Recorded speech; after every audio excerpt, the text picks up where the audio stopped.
lichess and Twitch, streaming our subscriber game submission stream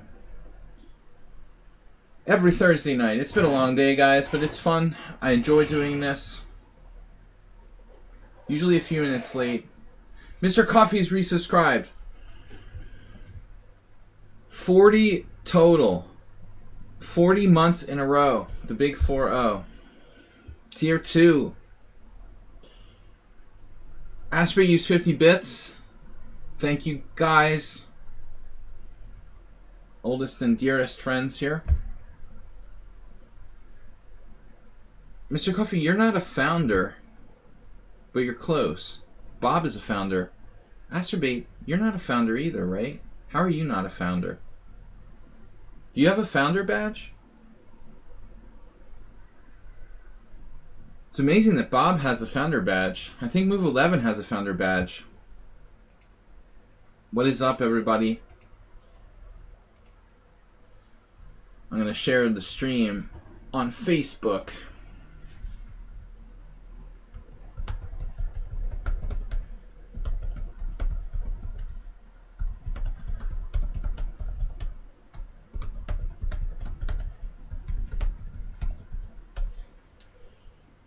Welcome, friend.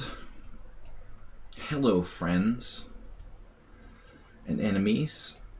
Alright, guys. We're going to get started here. I'm just really had a long day today.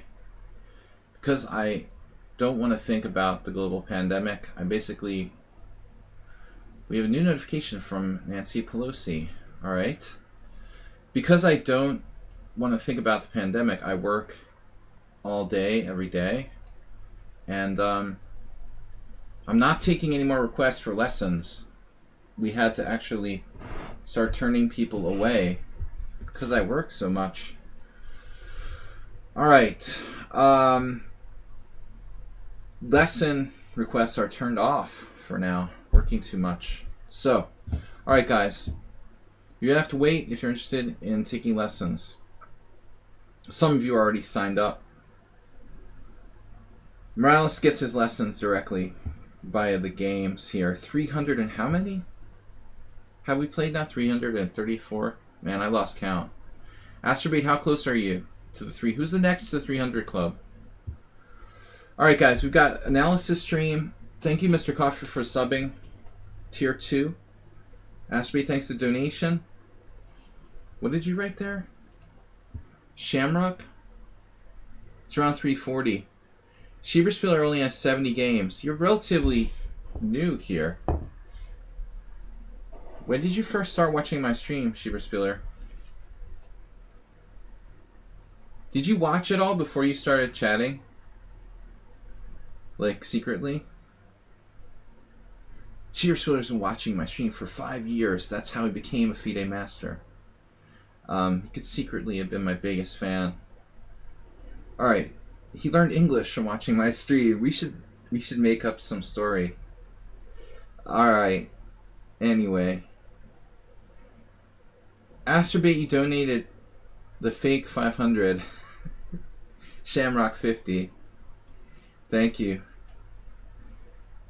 Alright, we've got ISO, Acetate, Sadamasa, Asterbait, Princess Chess, and Morales. Only those games so far.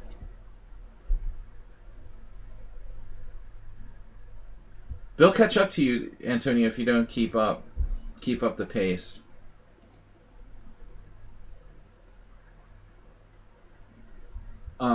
We just reimposed like stricter rules here in Hungary. No school. School is completely canceled. I know what's going to happen with the chess tournament, Schieberspieler. I don't know if that will affect, if the new rules will affect, like, I know you just said you were going to play in a tournament in like 3 weeks. Do you have any idea if restrictions will affect chess? Asterbait just donated 500 for real. For real this time. Sports matches can still be played. Alright. I hope so. Good luck with that. I guess there might be restrictions about how many people, but I guess the rules are different in different countries. Anyway. I wish you the best of luck. Hope you can still play. We got a hat and a gun. It seems legit. I've got this weird... I'm going to refresh my page here for a second. I had a long day and I'm just focusing my brain. So bear with me, guys and girls. Bear with me. I'm trying to find my mind. Oh, it's a 10-player Skaveningen. Man, I don't think I've ever played in one of those. They were popular back in the day. Alright. Beer, vodka. Yes! Sada Masagana, also the mustache. Alright. Yeah, I look like the guy from Hello Neighbor. My son was just playing. Does anybody know that video game? Hello Neighbor. The Hello Neighbor mustache. Alright. 5 games only. Who else is going to submit games? We've got room for additional.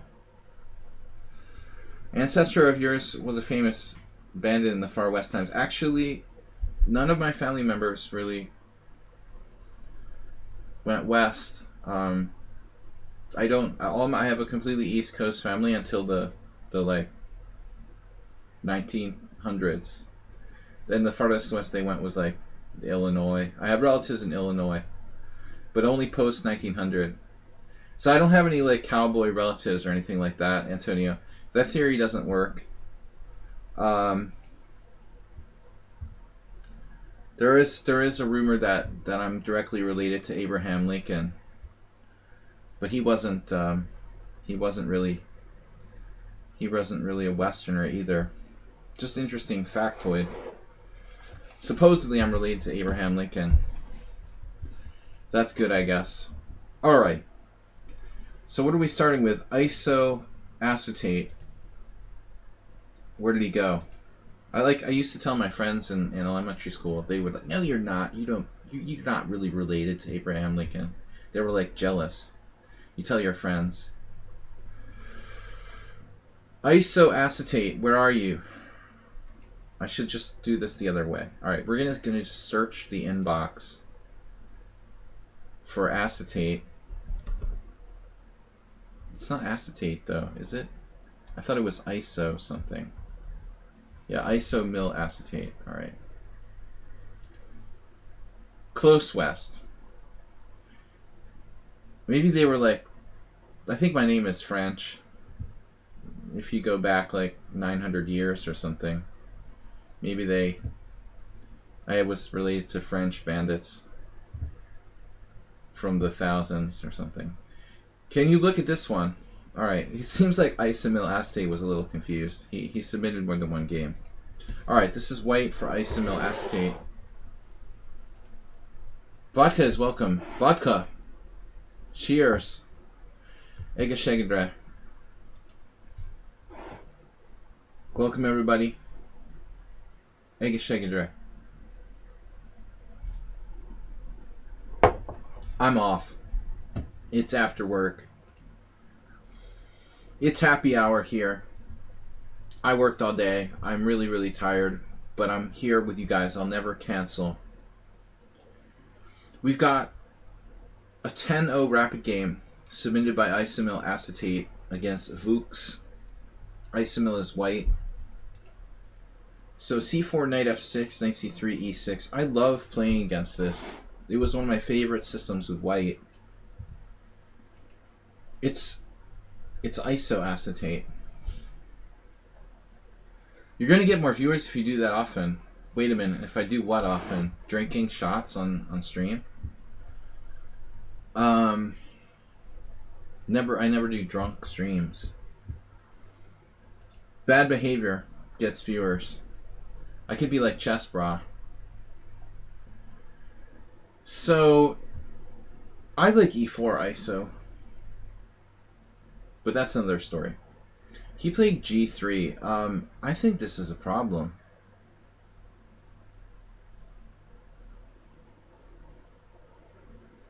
Yeah, that's like my friend. His strategy was my 21st birthday. One of the guys who was buying drinks for me, That was the secret. He would only drink a few, and then he would like start buying rounds and like throwing them over his shoulder. And he was always, oh my god, I can't believe how much he can drink, you know. But it was all a fake. So isomyl acetate here playing g3. This is seriously bad. You know, it's possible that white is just worse after this move. The combination of g3, c4, and knight c3 right away.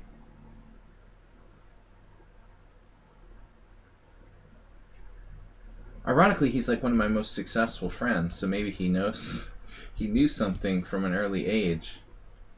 Not only that alcohol is not good for you, but image is important.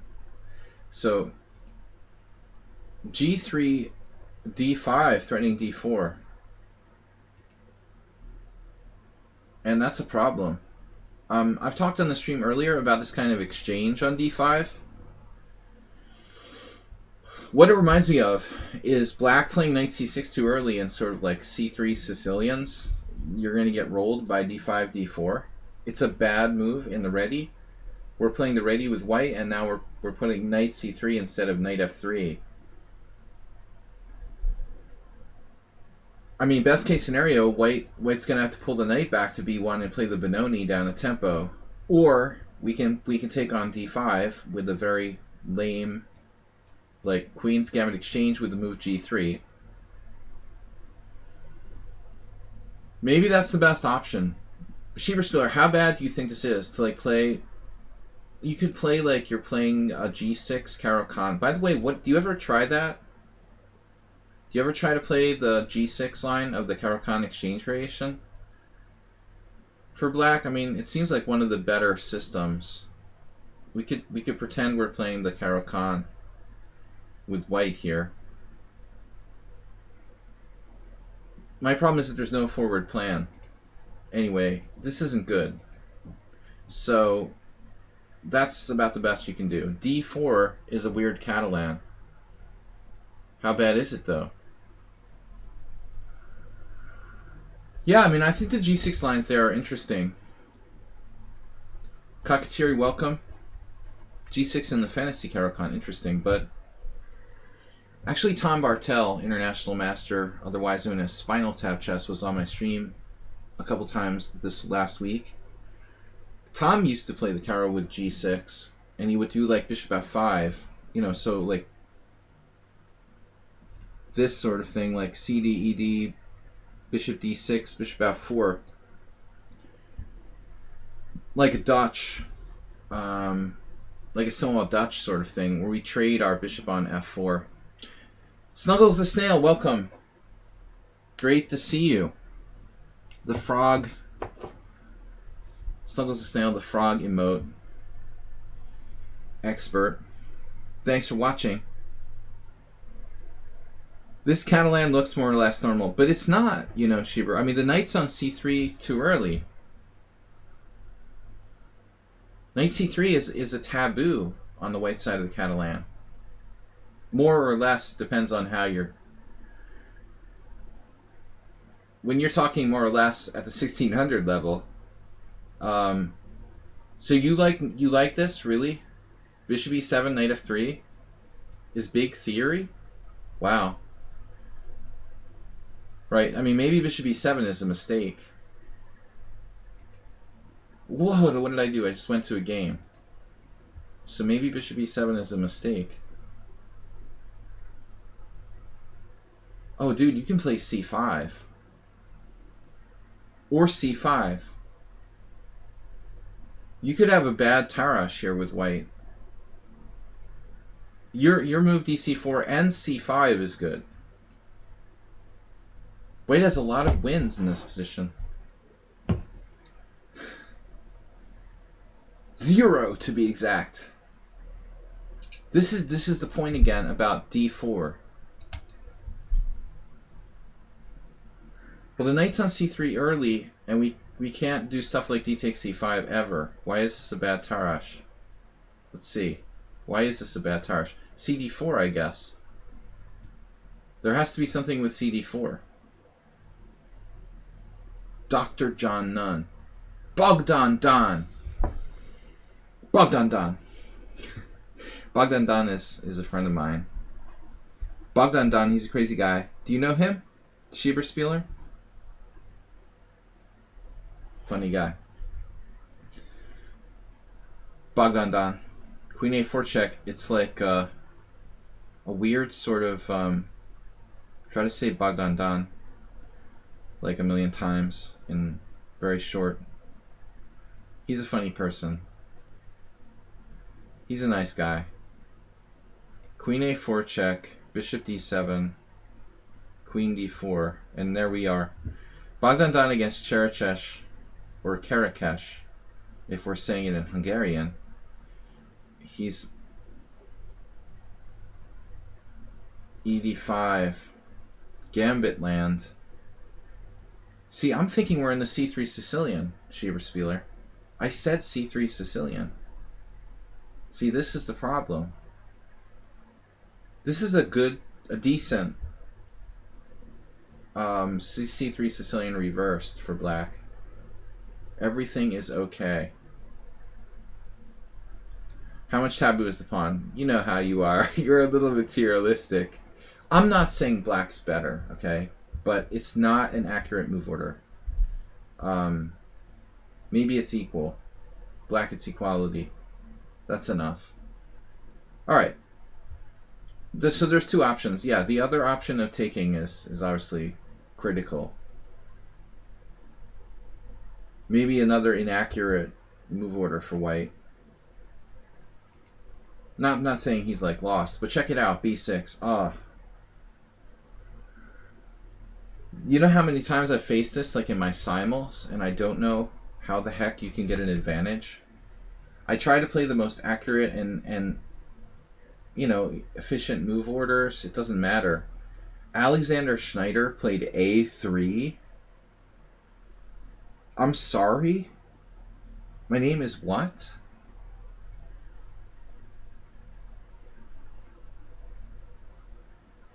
B6 is theory. What kind of theory are we talking about? There's theory of one game where white played A3. A3? What is that? That is not a normal move here. Yes, it could transpose to the Queen's Indian eventually. It's hard to transpose the Queen's Indian with no knight on F3 though. That would be a little... That's an interesting trick. But it's like this universal setup that black can play. He's basically doing the Koltanowski-Kali system with black against everything.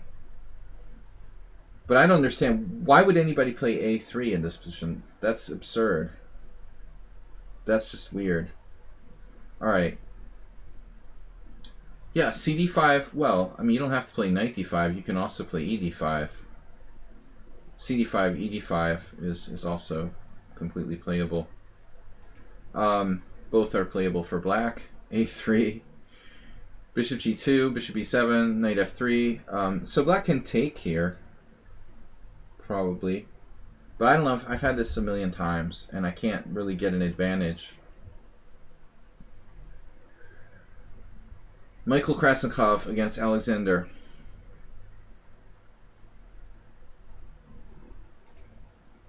So all of a sudden there's like a million games. And it's supposed to be... So we are going to transpose to a Queen's Indian now. CD5... it's a D5 Queen's Indian, main line, right? Karpov, Spassky, Karpov. You got some old school Spassky Karpov going on here. Or Karpov Spassky, I'm not even sure which way it goes. Maybe they both played this crap with black, but it's like, I don't know how to get an advantage with white. I know Schieberspieler would prefer to take with a knight on D5. So I don't really want to play CD5. CD5, knight D5, like, is legit. Seems like it's okay. Korchna Karpov, Anderson Karpov. I mean, why should white exchange on D5? So knight E5 is interesting. That's kind of the main move I've played. But I don't know. Knight A6, this is Spassky Karpov stuff. Yeah. Cheparinov, Tivyakov, Tal, Brown, Karpov, 1977. You know, it's interesting how when I started learning chess, everybody was like, oh, you can't play d5 in the Queen's Indian. It's clearly bad for black. That was like completely considered a taboo. You know, the mainline Queen's Indian position, take back the move d5, and it's his move. In this position, knight e4 is considered the main line.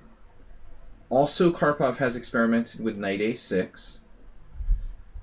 And that's about it, right? I mean, there's weird moves like queen c8, but d5 was always like, oh no, that's not really good for black. He might get hanging pawns. Okay, b3 is interesting, keeping the tension. If ISO gets a good game here, maybe I'll try this the next time I play this with white. Can black play dc4 and then c5? Probably not so easy. Spassky Karpov versus Kasparov. Karpov versus Spassky. Well, okay, I mean, b3 is a move. It's perfectly playable. My question is, should black play this and try to fix the structure? Or does he get hammered by d5? Krasimir Rusev, who's a GM now. Can't you do like a Queen's Indian? Dude, this could be bad for black, right? You've got knight 94. Knight h4, 94. What about this move?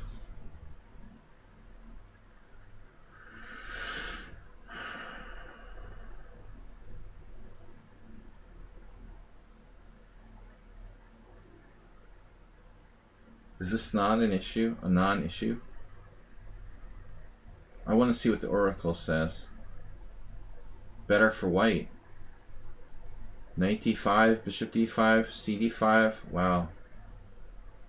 Knight d5, bishop d5, cd5, bishop f6. This is complicated. Wow. Bishop takes e4, bishop takes a1, and white has the advantage after d6. That's some crazy stuff there. It's really far afield, though. I mean, I just got excited. Okay, so Schieberspieler, FIDE Master, VIP. He says b3 doesn't fit into the CD-ED structures fully. Well, look, before we go there, right? White could have played CD much earlier if he wanted to. Now black can take with the knight, but it could have been played maybe much earlier. Whatever, it's a move. Okay, b3, knight on bd7. That's also not black's only move. Bishop e2. Now he takes. I'm going to turn off the engine.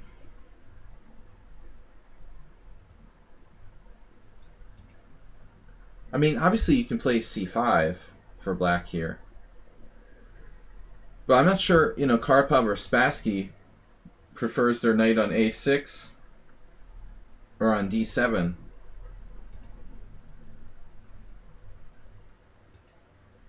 Black gives up the center.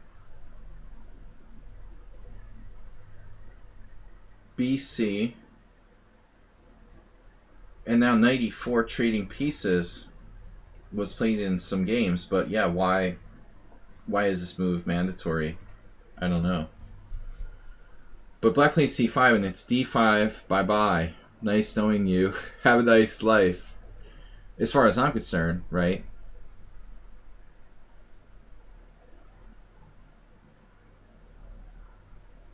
Where I come from, you can resign when you play this move.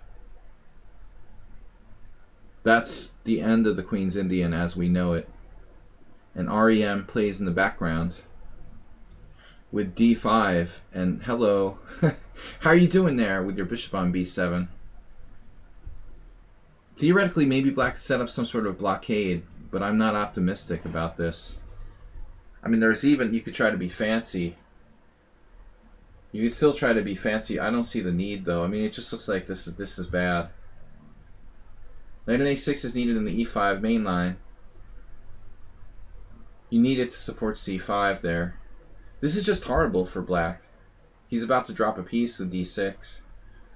The best he could do is like temporarily blockade, and then you're crushing him with like knight d2 and the central pawns.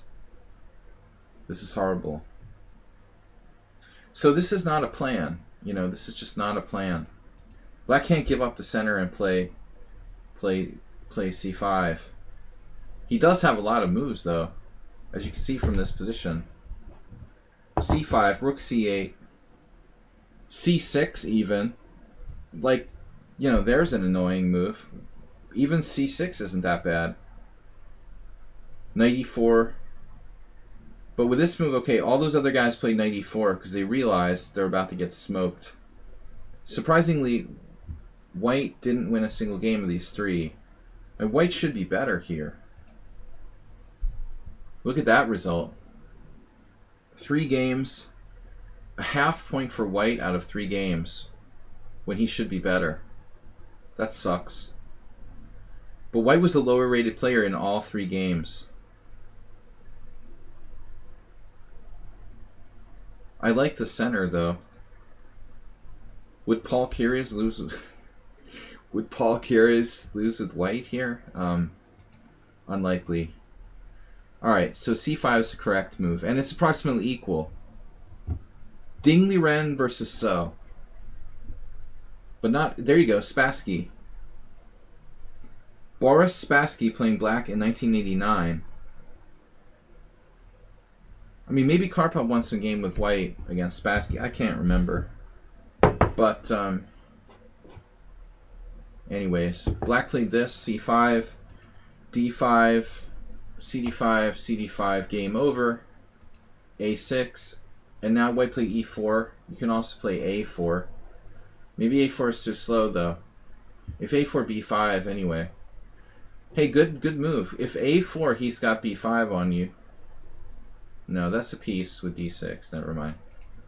Oh, no, are you serious? He missed d6. Okay, I'm going to turn off the engine right now. White has d6 winning a piece. Can we play a rapid leader? RN Dad is asking me to do math. No, I'm not taking challenges.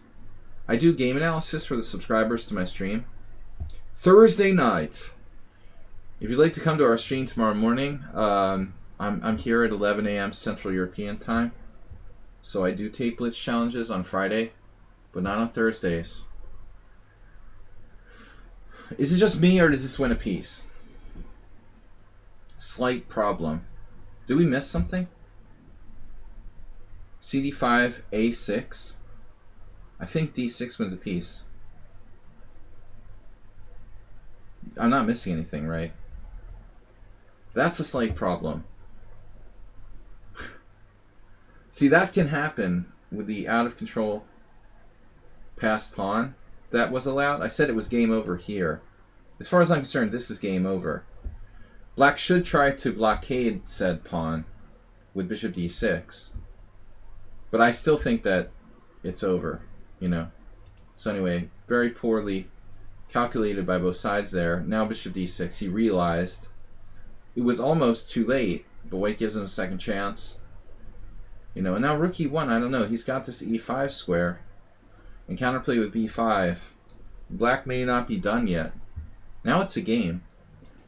Rook e1, not doing a lot for that e5 square. How about knight e5?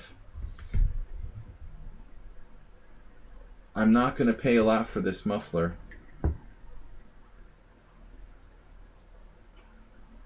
The pawn chain, well, it's relatively imposing. You know, I'm not sure rook e1 is my favorite move. Anyway, I can't spend too much time on one game. I got a message from Schieberspieler. Tomorrow, he's hosting a tournament at 2 p.m. Guys, be here after my stream tomorrow. We're hosting Schieberspieler, I assume, and he's streaming from 2 p.m. Friday. Kakatiri submitted a game. We'll think about it. Alright. It's my pen is running out of ink. I really should be more modern and like put notes on my computer and stuff. get with the 21st century here. I keep like sticky notes on my desk. I'm not in love with rook e1. I don't know. I want these pawns to be unleashed, but that doesn't really force it. Maybe knight e1. Obviously knight e1, it's slow. There's this counterplay over here. Maybe white needs to play a4 actually. I vote for a4, keeping black's counterplay under control at this point. Like he gotta stop e5 though. Okay, knight g4 as mentioned is also an idea. Rook e8. Again, dude, you gotta stop b5. This guy's gonna get counterplay for reals. b5. Well, we're forking. So he's got to stop the fork. Forking chess. Now b5 is a threat, so this looks wrong. I'm seriously concerned about that. You went an a4 anyway.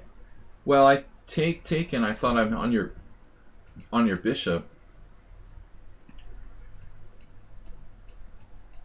I just assumed that this works, but maybe you have this move. I don't know. Yeah, well, maybe it works somehow tactically. I still kind of like our bishop on b2. I vote for white in this position. Even if we're not winning by force, we have faith in the long diagonal. I'm not sure black wants to risk that. Too tactical for me too. But I definitely don't want to see b5 happening. Why did this guy not play b5? You have e5 tricks. You've got it supported. So it is possible that white could play something like knight b5, pawn b5, and e5. And I have no idea what's happening, but maybe it's not that bad for black. Something like this. Equal material. The pawn on d5 is a little sensitive. So this game seems kind of shady. Both sides could have played better. Now he finally plays a4. That's a good idea. Nice to see a little prophylaxis there. Rook a d8, and now black's back in the sewer. He's going to be crawling around on 3 ranks now. Without any counterplay. His only chance is c4. Rook e2. It is hard to break through. Alright, Cheaper, we'll see you later. Tomorrow's stream. I agree with h3. Someone suggested h3 earlier. Also, prophylactic move. It's basically a fianchetto Grunfeld. So now, things get interesting. Black has a dark square blockade. But white's pawn structure, you know, I mean, the pawn mass is kind of out of control. These pawns are out of control. I mean, I'm not sure that stuff like bishop d4 is going to save him necessarily. h3 is still a good idea. Keeping that knight off of g4, and then just the central rollers. Bishop takes e5, rook a e1, rook d7. That's a very strange move. King h1. Over preparing. I like this better. Seriously. h3 with the idea of f4 is more natural than king h1 here. I mean, white could sack in exchange for that bishop on d4. I'd love to see that. f4. Oh man, beautiful pawn structure. The Islands and the Sun. That's like a Hemingway novel. The one island is... Do you have some Star Trek reference? The one island? Or the few? The many? The many is more important than the one. Mr. Spock is sacrificing his life. h6, knight b1. Bishop takes b2, queen b2, rook e d8. Ugh. D6.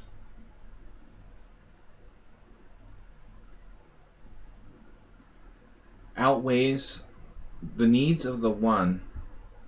The needs of the many outweighs the needs of the few. With the one, right? Getting my Star Trek quotes correct. For Mr. Coffee. Dude, do we win a piece here with D6, though? Seriously, D6, rook takes D6, E5, bishop takes, G2 check, rook takes D2, rook D1. Unfortunately, we have king takes.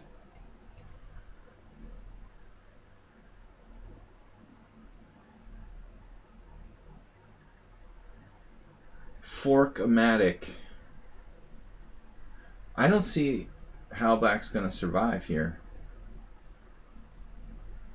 That's a serious fork. I vote for D6.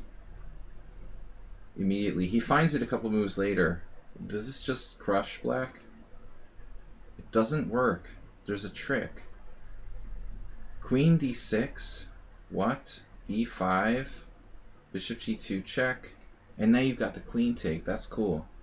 What's the trick here? Wow, computer variation. So it doesn't work. You gotta be looking for that trick.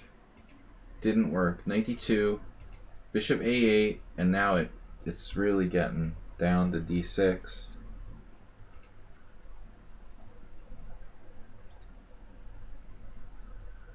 Yeah, this is ugly. This is ugly. This is sadistic at this point. Not good. This is why the center is more important than the wing pawns. This is called a pawn center. Now the chain of command. That would be the name if this was on chessgames.com as the game of the day or whatever. This is called the chain of command lecture. Game of the day. Chain of the command is the chain of command is rather powerful. I was talking about a similar concept with Miro today. Hey, it's Miro from our stream. I don't think he's here. He's probably sleeping in his time zone, but it's basically like a wall of sheer force that cannot be destroyed. We don't need calculation with a pawn chain like that. Aesthetic. Chess aesthetics. Now it's got avenues for the knight. E6. Pressure down the line.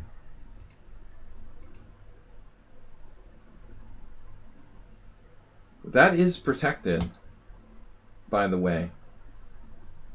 So we will need to break through.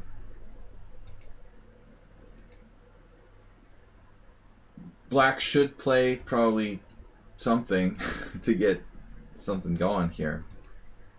He just forces through. Mr. Ed. Nice. The pawn chain is gone, but it's resulted in a different advantage. Penetration on the 7th rank. It's a good exchange of advantages. It's okay. Gotta be careful we don't drop the D6 pawn, obviously. Ka-ching. Okay, here we have various moves. This has gotta be strong. I don't expect black to survive long after rook takes f6. Here, also good. Queen sack, or just directly. There's no queen sack. Yeah, it was a nice game by white, and kind of cute finish there. Everything's hanging. Alright, instructive game. That took a long time. Always my first games that I go over here get deeper analysis.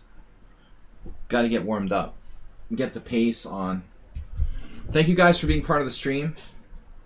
Believe it or not, I'm just randomly talking about Star Trek quotes. I'm not even drunk or anything. Welcome to the stream. Yeah, baby. But Mr. Coffee, thanks for tuning in. This is our first game for today. I've got Sadamasa who's here. Thanks to Mr. Asterbait for supporting the stream with a donation a little earlier. Mr. Coffee for resubbing. Alright guys, next game up is Sata Masagana. Where's my mailbox? It was an instructive game. I got excited there. I like that kind of queen pawn game. Though White's opening was not at all accurate, as I pointed out. So, alright, this is game.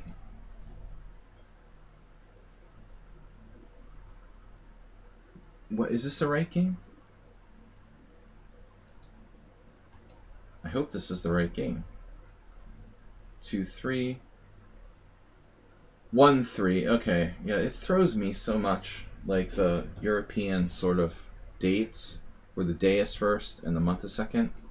Because I'm American. We put the month first and the day second in Texas. Seriously. Dude, you played 10 cent upon loss. America. Yeah, we put the day after the month, because that makes sense. Actually, where do we get that from? I mean, I thought, oh, it must be a British thing, but I don't think even the British do that. I know, boy, 49, you just showed up. Whenever we say America, we're thinking of George W. Bush, of course. Sada Masagana with 2 inaccuracies, 10 cent upon loss. Alright, this is going to be a crush. Another English opening. That's exactly how the first game started. But now not e6, but e5. So it's Sicilian in reverse. g3. Unlike last game. Actually now, if you want to see something similar to the last game, black can play c6. c3 Sicilian. If white is asleep at the switch here, he can get a very bad game. Same theme as last game. Bishop g2, black already with the advantage. Speaking of a bad Catalan, gotta be careful when you play that your knight doesn't get avalanched by the central pawn. In the Sicilian or the English opening, or the Catalan, with the knight misplaced on c3 too early, you don't want your knight to get avalanched. This is already like kind of a shaky line for white. You see, even like once in a while I've even blundered that playing blitz with white. So c6 is interesting. You played like a more, I guess, standard move here. It's a reverse Rossalimo. I used to play a lot of Englishes with white. Bishop g2, castles.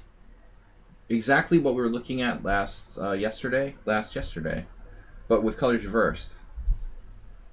And now white played knight a4. Now, interestingly enough, who could possibly suggest a move as weird as this? Check these guys out. I've never seen this example, but this is very interesting. It's not berserk. Alright, I actually did a video for chesslecture.com where I suggested a similar idea. I mean, this move has a lot of... Let me show you something that I played myself. I suggested in a different line. c4, knight f6, obviously similar variation. Knight f3, e6, knight c3, bishop e4. I play this all the time. Why are there no games here? But they play it in that position.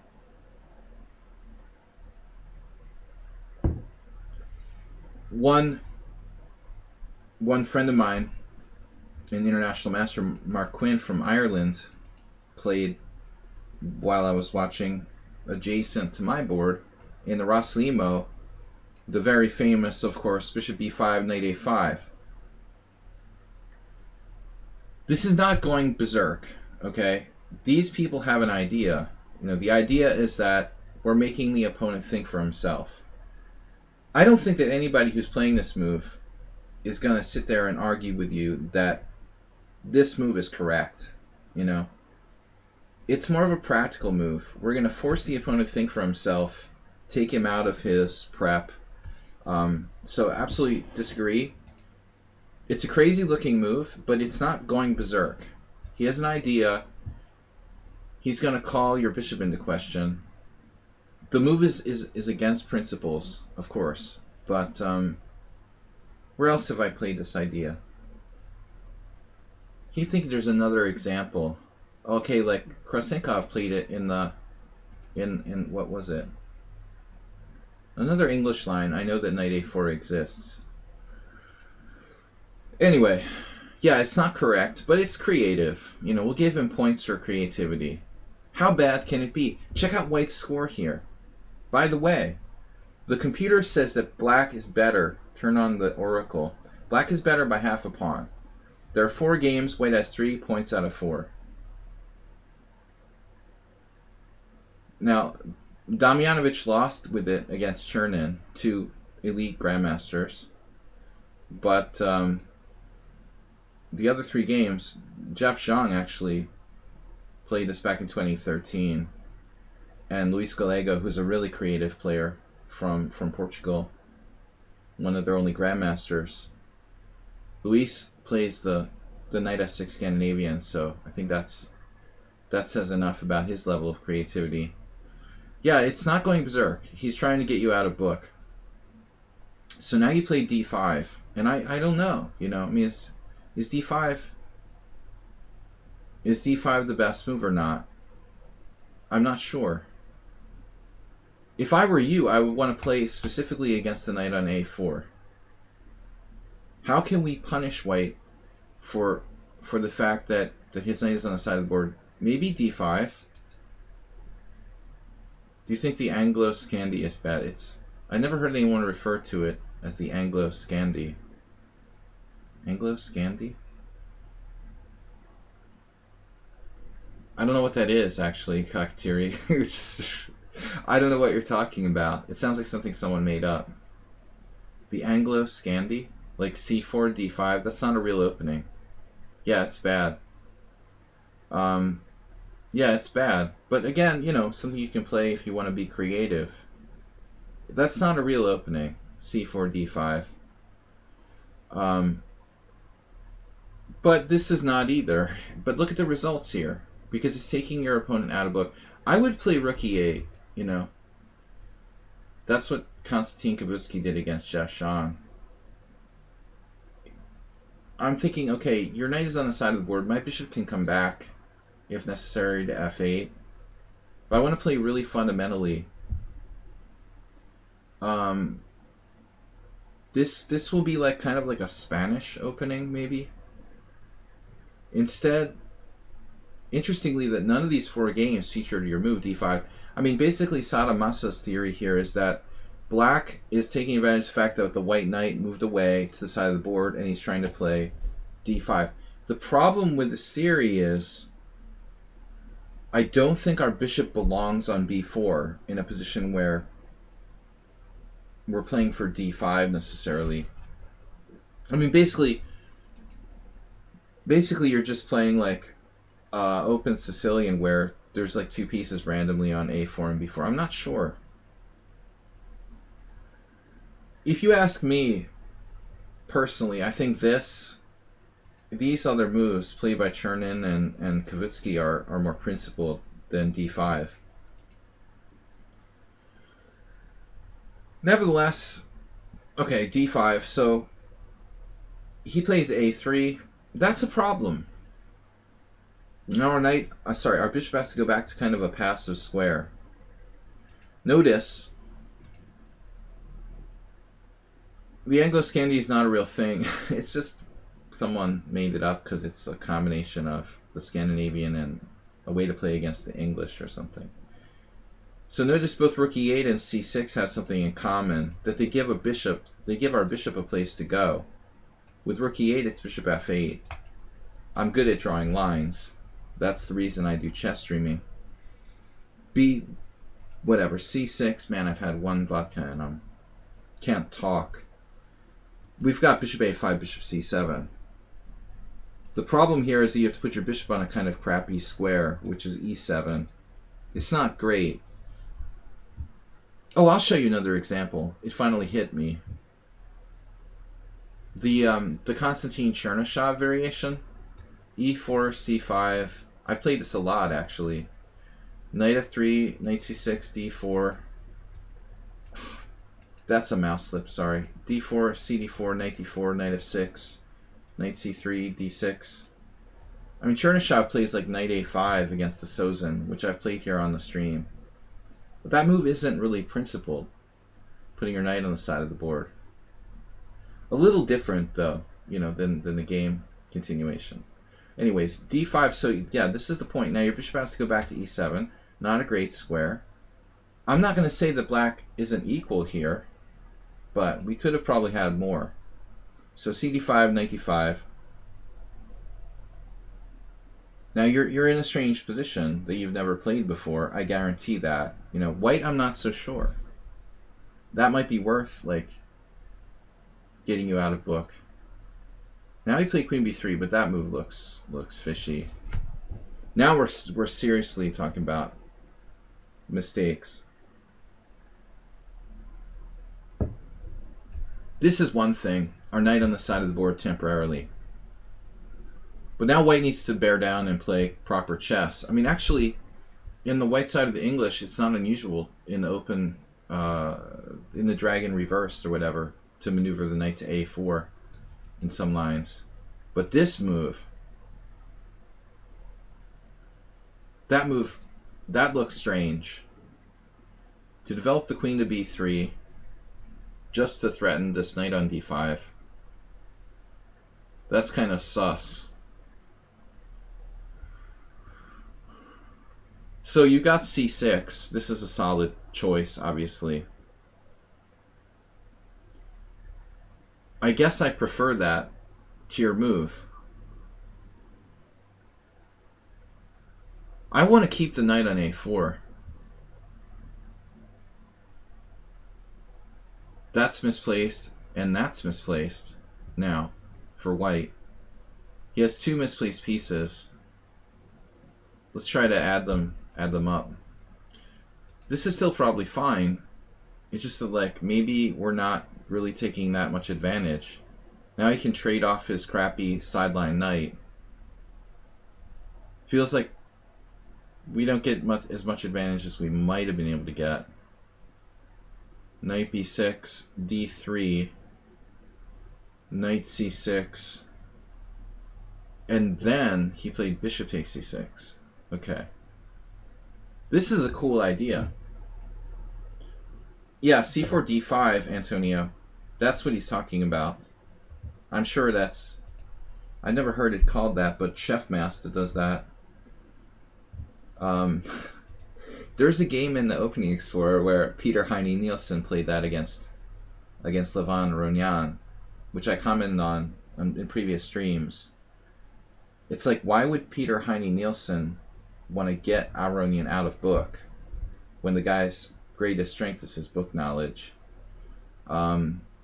Bishop takes c6, interesting. Trading the white square bishop for the knight to damage the pawn structure. I like to do that, but when you do that, you have to take care of, like, what's the consequence? You know, what's your position like? I don't like the fact that there's white square weaknesses a little bit in white's position. White, especially that b3 square, you know, that's kind of creepy here. In other words, white would rather have this pawn back on a2. If you want to play, I'm an expert practically in playing bishop takes c3 or bishop takes c6 check. If you want to do this kind of exchange, white definitely isn't happy that he's played the move a3 here. It would be more solid to have that pawn back on a2. So I think that's a very small point, but relevant.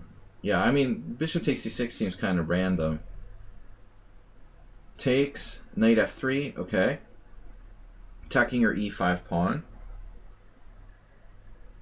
Now, Bishop e6 obviously is a strong move, I assume. If you play bishop e6, what does he do? Queen c2, right?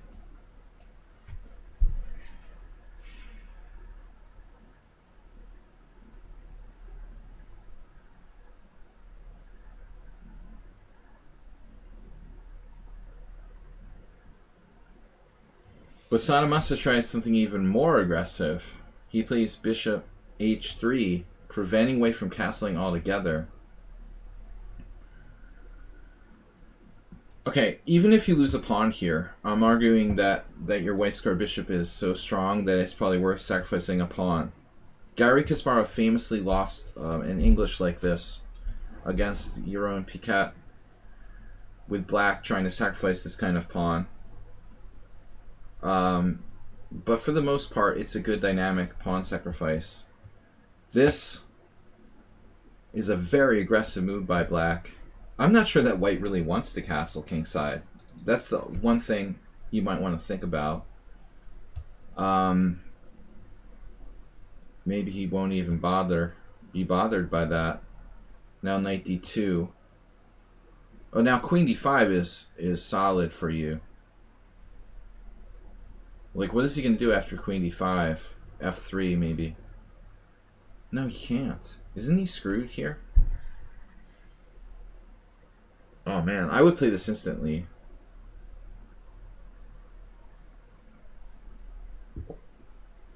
Bit war for Astrobate. Astrobate's starting it. Guys, we have a bit war. Astrobate up to 725. In the move for a bit war. This week, Bowie49 has donated 100. Cash Maui donated 100. Hey, you can submit. Oh, no.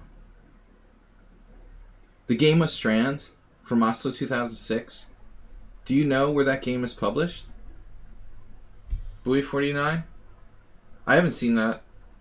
But I know that Charlie Hurtan put that in his book. If you have a copy of that game, I don't have the game. But there's a book called Forcing Chess Moves. Yeah, Charlie liked that game, I know. If you have a copy of the game, you can send it to me here on lichess. Yeah, Charlie was surprised by that. I was surprised that he found that because I hadn't seen him in a long time when he put that game in there. All right, so Bowie49.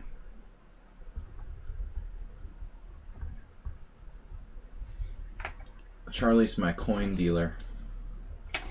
You got to be careful. He's pretty wily.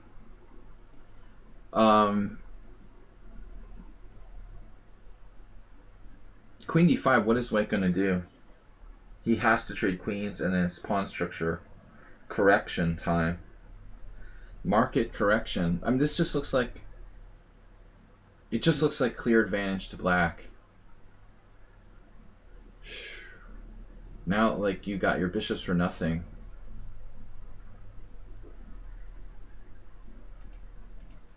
So... No, I know Charlie because we played a lot of chess and he's a good player. Bishop h3, knight d2, rook b8. So you play this instead. But to understand, I think queen d5 is a great move. Let's see what the oracle says. I mean, who would expect like the winning move for black, plus 2.1 to be trading queens, right? It is. That's devastating. I mean, how big black's positional advantage is after he fixes your structure.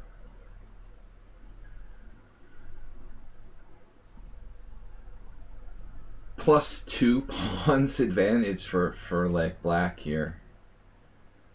2 bishops. And just a beautiful pawn structure for black. All one island. Control the center. It's actually possible this capture is stronger because we'll come down the C file.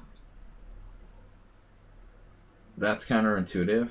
You have to think long term and short term. So instead, Sadamasa played rook b8, queen c2, And now queen d5. But now white can build a sort of wall with f3. The engine doesn't like f3, but it's an understandable move. He wants to build up white square immunity. His white cell immunity. Knight takes a4, queen takes a4, bishop c5.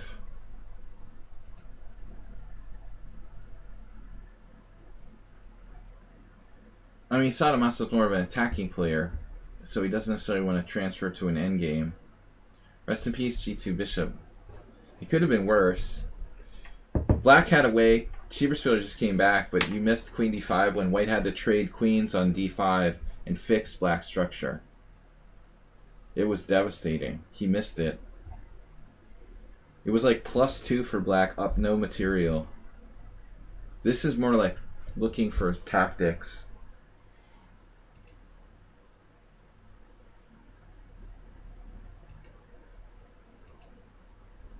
That's a neat move, because I was primarily looking at bishop e6.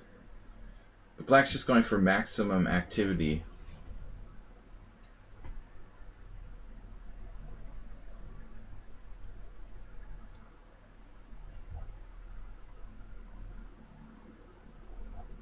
Oh no, Fortuna chess coach.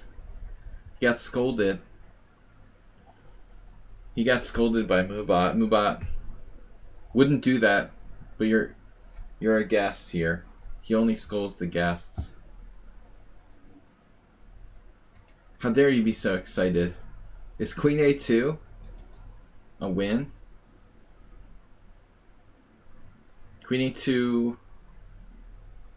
Man, queen a2, queen c2, bishop e6. Oh wait, the rook's just trapped. I just didn't even realize. He didn't even understand. So wait, I mean, am I crazy? Wait, are we missing everything here? He just had, like, Sadamasa just has bishop g2.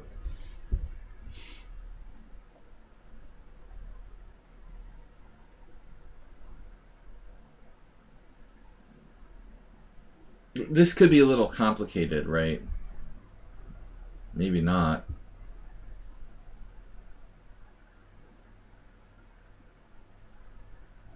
Am I missing something?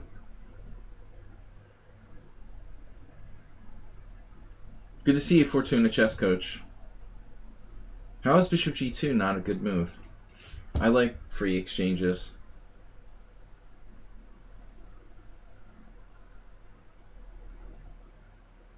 So I mean, this is like a minor threat compared to that, right?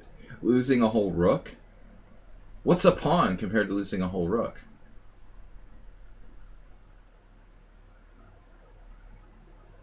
Right. Well, I mean, if he, yeah, I mean, if you go bishop g2 and he plays knight c5, and you try to grab that, but I was actually looking at queen c5. Now what does he do? Like, your rook's completely trapped. It looks like it's over. Like, this example, all right. If you were to take here and you were to play bishop h1, I would say, yeah, man, maybe white has a fairly strong blockade. Maybe he could, like, sack the exchange and have a sort of blockade position. Well, that's not a great example, but, you know, something. Maybe go back, whatever. He's got a wholesome pawn structure, and he can probably keep your rooks blocked out. But I was just thinking this. It looks bad. You did bishop g2 coming up. So f3, knight a4, queen a4, bishop c5, knight e4, bishop d4, and now rook b1. Yeah, I mean, this is not the problem, right? It was a decoy. Queen c5, d4. Yeah, he could try it. Cheaper Spieler is always pointing out all the tactical holes in my analysis. I saw that, but it's a free pawn and white's toast.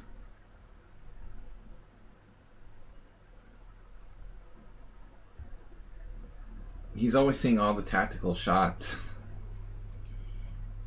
that I miss, but white's lost anyway. It's a fail, this whole position. But this is missing the point. Bishop g2. Alright, good try. Rook f1. Still, if this is a blitz game, you know, I'm gonna try to save white's position. This is the main problem.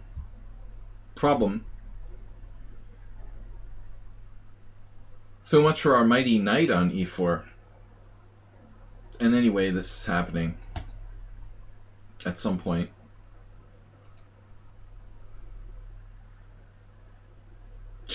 That's just devastating. I was talking about this tournament I went to at Hastings on the pier in England. I told Asterbait, Cracky the Crab. Cracky the Crab was this like whack-a-mole game on the Hastings pier 25 years ago. Cracky Crab. This is basically Cracky Crab. So much for your solid structure. That's pretty bad, you know. When black gets in e4, the whole crab shell is cracked and it's over. I like the queen on d5. It's like a landmark or something, immovable object. Queens are notoriously strong when centralized.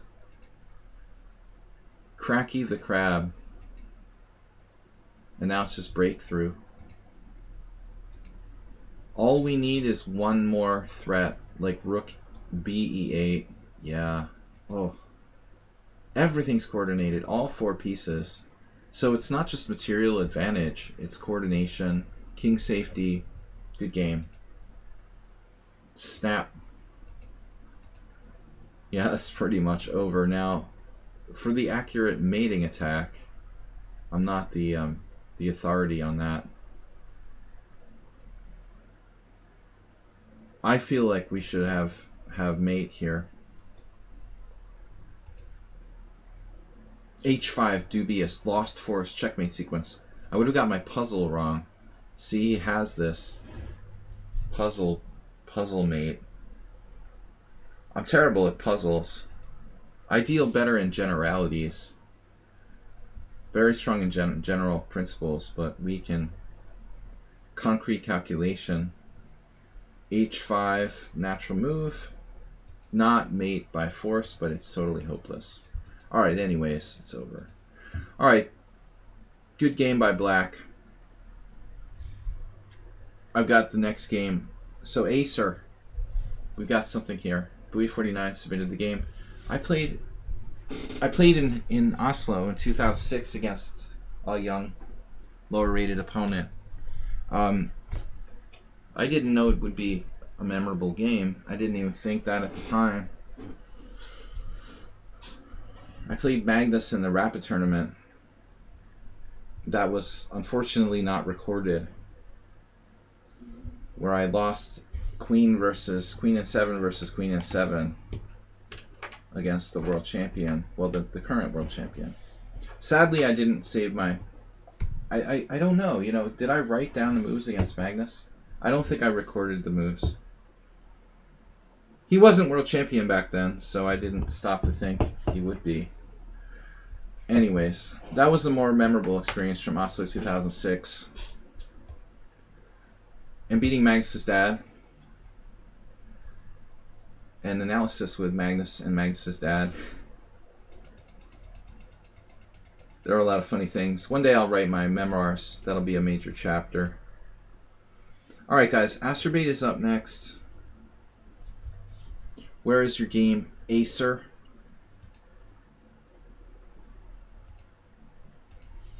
Thank you guys. Good to see you. Fortuna Chess Coach says, I'm okay at puzzles, but not while streaming, talking. I do enjoy doing them on I don't enjoy doing them on stream. I also don't. And I don't really, like... I never did puzzles a lot. A little bit. I had Encyclopedia of Middle Games. You know, I used to occasionally bust out the puzzles, maybe do 10 or 15 puzzles, but it was never like a major part of my training regimen. I'm shocked by some people, modern younger players, who think that like doing puzzles is the secret to chess mastery. I mean, it definitely helps, but the other stuff is more important.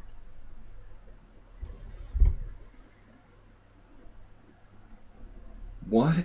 What? What's happening here? Whoa. Fortuna Chess Coach just went nuts.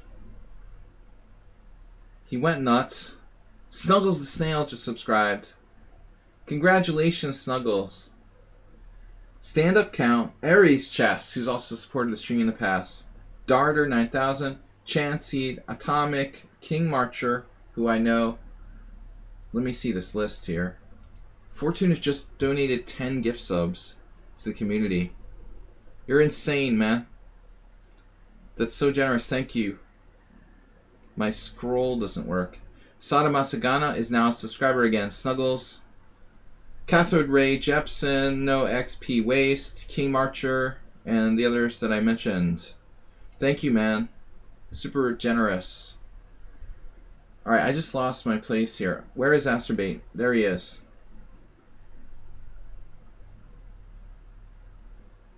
Alright, we had...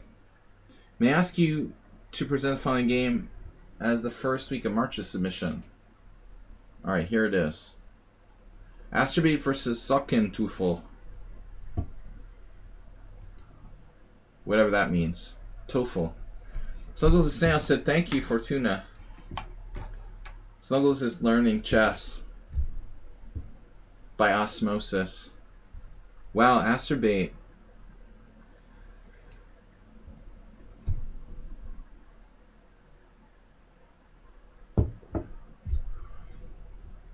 Fortuna also streaming, guys. I often forget to thank people and remind everyone. Schieberspieler also. Guys, tomorrow we're going to raid Schieberspieler stream at 2 p.m. Also check out Fortuna Chess Coach. He does stream. Not puzzles, though. I didn't know that Tufel is the devil. I thought it was like... If you asked me to guess, I would have said it was sour cream. You know, honestly. We have a word in Hungarian called tejföl. And a lot of Hungarian stuff is like borrowed, sometimes borrowed from other languages, so my wildest guess would have been it means sour cream. Maybe it's something one of those borrowed German words. Sour cream is evil, especially if you have lactose intolerance, I guess. Alright, we've got Asterbait here, playing white.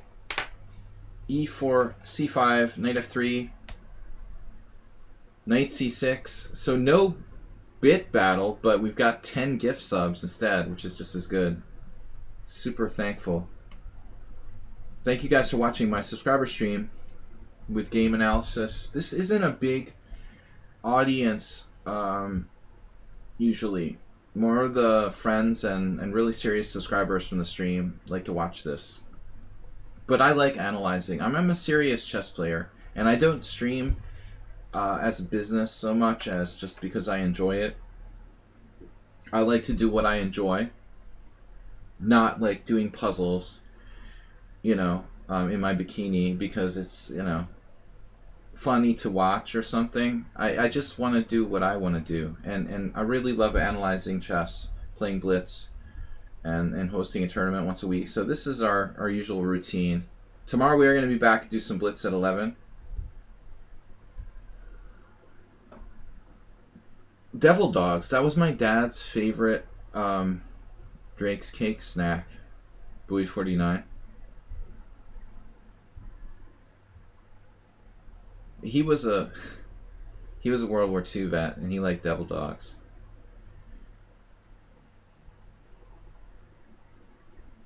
Alright, they were a little dry for me.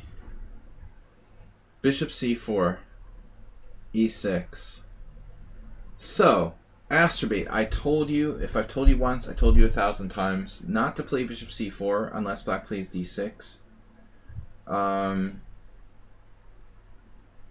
I've been getting this again and again in my lessons. We had like 2 discussions in the last 2 days about this crap.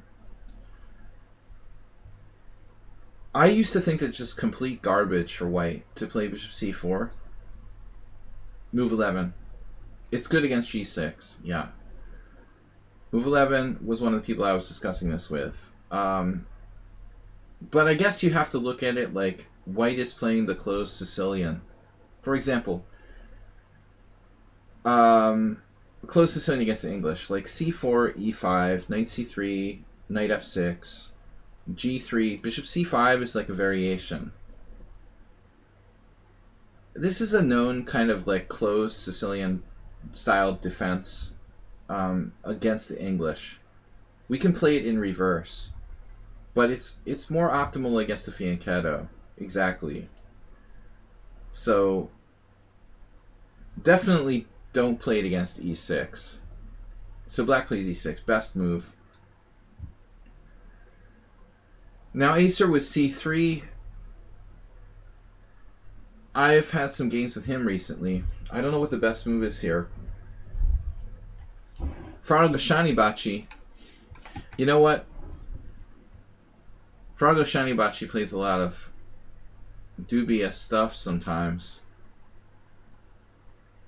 Though I've had not the easiest time against him for some reason.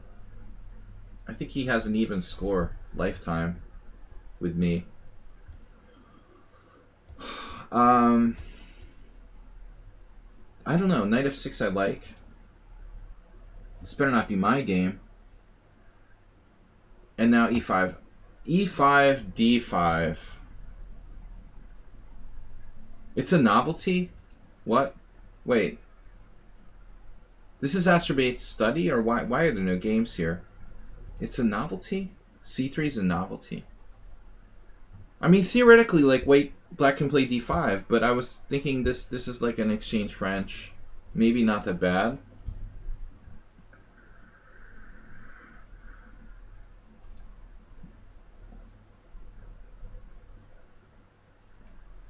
Okay, we should mention something about this position. Particularly deep positional chess stuff here. Maybe Astrobate's c3 move is a problem.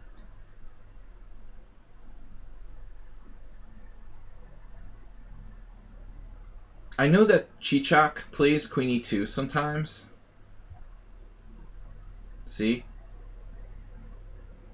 Chichak, Chichak, Chichak. This guy's a good player. I guess if you're going to play this stuff, you have to play queen e2 to like prevent d5. The problem with c3 is that after d5, you can never trade your white square bishop because you're going to get roasted on the white squares. So what are you going to do? You're going to have to take, and then where do you put your bishop? Don't tell me you're going to trade off your bishop after bishop e5. If you trade this bishop, you have a whole host of white squares. That seems relevant for the rest of the game. So Astrobate's had games where he's done stuff like this. Maybe, for example. Best case scenario, you're playing some kind of French exchange variation with the Kopek system or whatever, with nothing special. I am cautious with black, though, because I don't like to play the symmetrical structure. It's like lifeless. If I want to win with black against a weaker player, I don't want to have a totally symmetrical structure. That's my problem. But anyways, e5, he misses d5, which is just a good move. Once this like German master played this against me, this guy Matthias Gurusel or something like that, and I won in like 25 moves. I was like, what? Like the guy literally like, I don't think he had played c3, but he allowed this kind of exchange. He didn't play c3, but it was very similar. This is awful for white, you know. Giving up your white square bishop for the knight on f6. Plus black has like really good control of the center. Yeah, yesterday's Rossalimo topic. Well, I mean, that's exactly like likely to happen, right? Something like that. But it's all different now, man, because welcome to the white squares.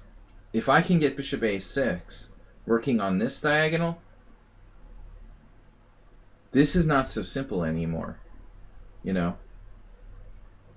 You've got to find a way to play to blockade me.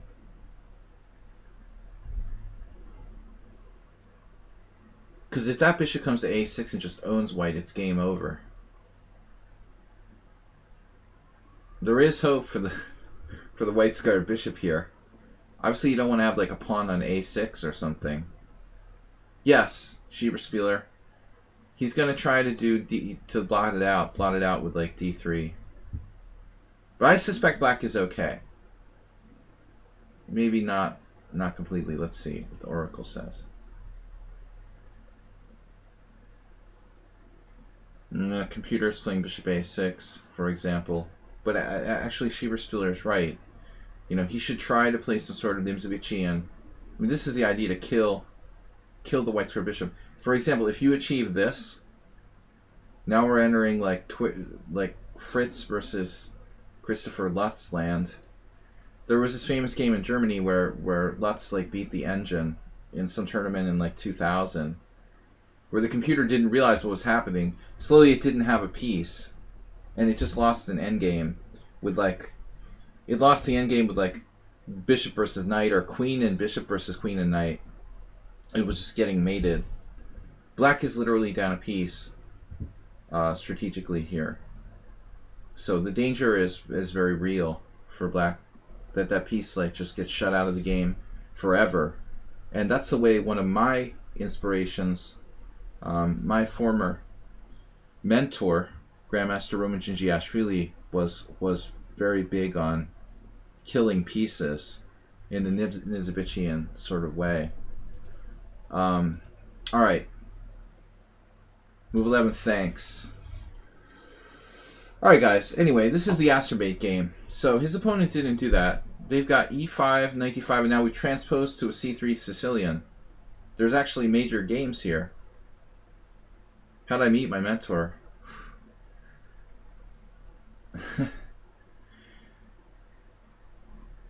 No, Roman was living in Boston when I was there for a while. But we broke up after a while. d4, cd4. I think I had a game like this with black once. Bishop takes d5, giving up the white square bishop. Wow. ed5, castles. Interesting. Asterbait no longer has a white square bishop. We're not happy about that. Meet your maker.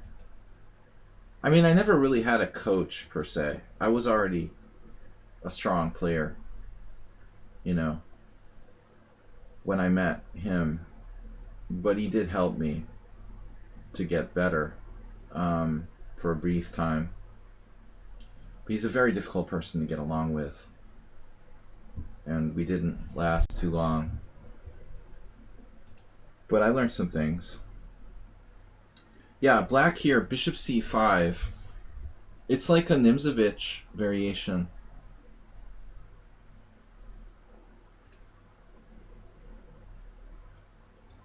d6. Developing the white square bishop. How's your white square bishop doing, Asterbait? Schieberspieler, have you seen Asterbait's white square bishop? Has anybody seen it? Do you know where it is? In the trash bin somewhere. It rests in peace.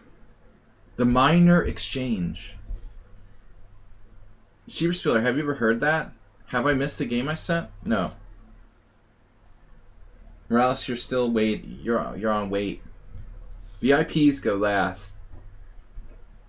No, they go in order. Have you ever heard the terminology minor exchange, Schieberspieler? It's like 19th century English chess terminology. They talk about the minor exchange and the major exchange. So, I was saying this to someone recently. According to old school chess theoreticians, We say the exchange when you're talking about winning like a rook for a bishop or a knight. But in the old school terminology, there was the minor exchange and the major exchange, kind of like the way the English tournaments have sections based on major and minor. So rook versus minor piece, exactly. Rook versus no, rook versus minor piece is a major exchange. A minor exchange is bishop for knight. That's something you'll never ever hear about in like current modern day chess theory. They used to say like giving up a bishop for a knight is a minor exchange. I thought you would appreciate that because you certainly appreciate the advantage of bishop versus knight. You're more like Howard Staunton school. I told the story many times on the stream. Staunton's handbook. He actually wrote that the bishop the bishop is worth 3.5 pawns. I never I have 2 copies of that book. It's like an antique. But can you find another chess book that has that, where the bishop is worth 3.5 pawns in the table of contents or whatever? Right. 3.25. Okay, he was close. He was estimating. You sound like the guys from my YouTube channel, Antonio. There was this one guy on my YouTube channel, like a total beginner. He's arguing with me that, well, no, knights are better than bishops. I'm like, all right, man, whatever you want to believe. Yes, of course, you know that knights can be better, but we're talking about in general, overall, when everything is said and done. All right. Bishop f4. I got a little distracted. Bishop c5. Yeah, that's a weird move, losing a tempo. And now Asterbate just can take. Dubov. This is a Dubov move. But no, I mean, that's tough to find. That's computer. Everybody has their number, right? But there's no question that bishops are better than knights in a vacuum. So Asterbate goes for attack. What about queen b6?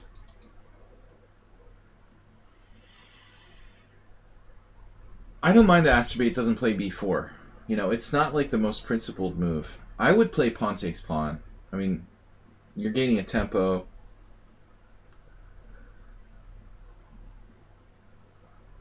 I'm just trying to think if there's anything else here.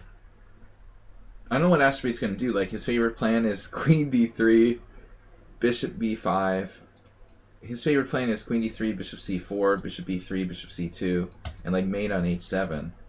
But how's he going to mate on h7 with no white square bishop? That's what I want to see. How that's going to happen here.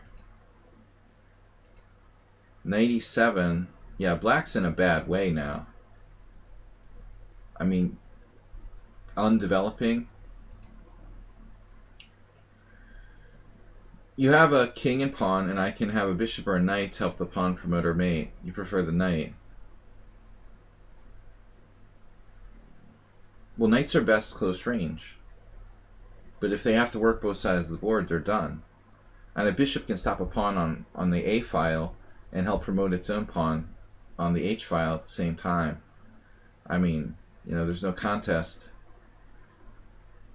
Knight e7, bishop b6, knight c3, castles, knight d5, splat. Splat. This is sick, dude. Rook e8. Yeah, it feels like you're really cashing in your chips kind of early here, Asterbate, with bishop e7. I would stay away from the cashier for a little while. I think you can squeeze more out of this, possibly.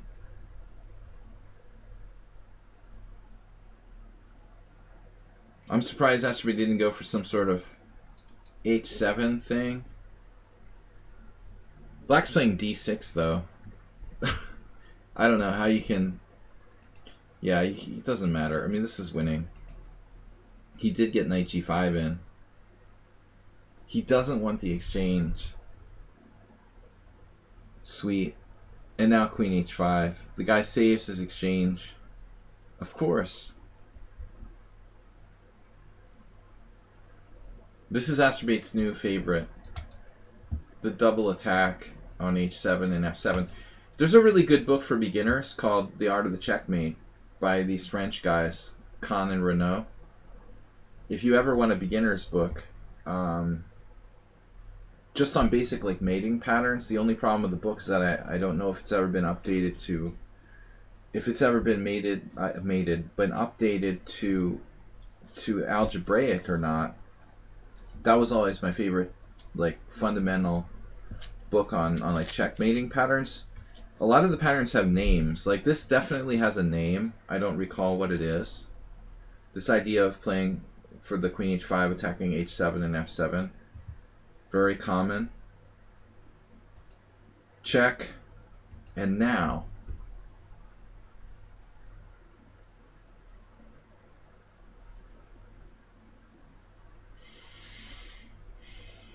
I mean, basically, he is going to take this knight on g5, so Astrobate's knight f6 is sweet. Cutting off g8, so this is a mate now. And if you take, then there's a mate on h7. And then white is threatening this with the idea of h7 and knight f7 mate.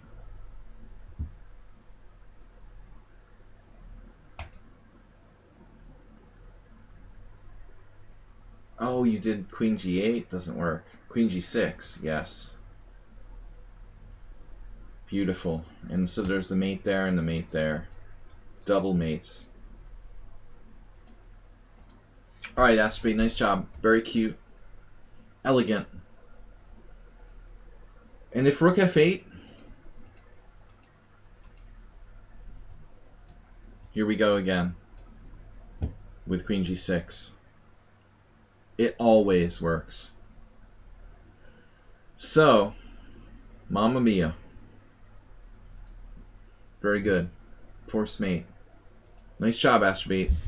You got your fundamentals down. Now, show me how to queen a pawn.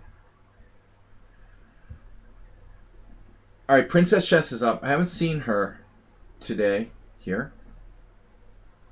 Maybe she's hiding in the background. Then Mirales. Mirales, are you in a hurry? Do you want to do your game first? Because I don't think Princess Chess would care one way or the other. If you got to go for the baby or anything like that. Babies. The baby's too big to carry while you're beating me in Blitz these days, probably. Alright. Let me know. I'm going to start up the next game. Go with the order. Alright. Well, you're next after Princess. So, inbox.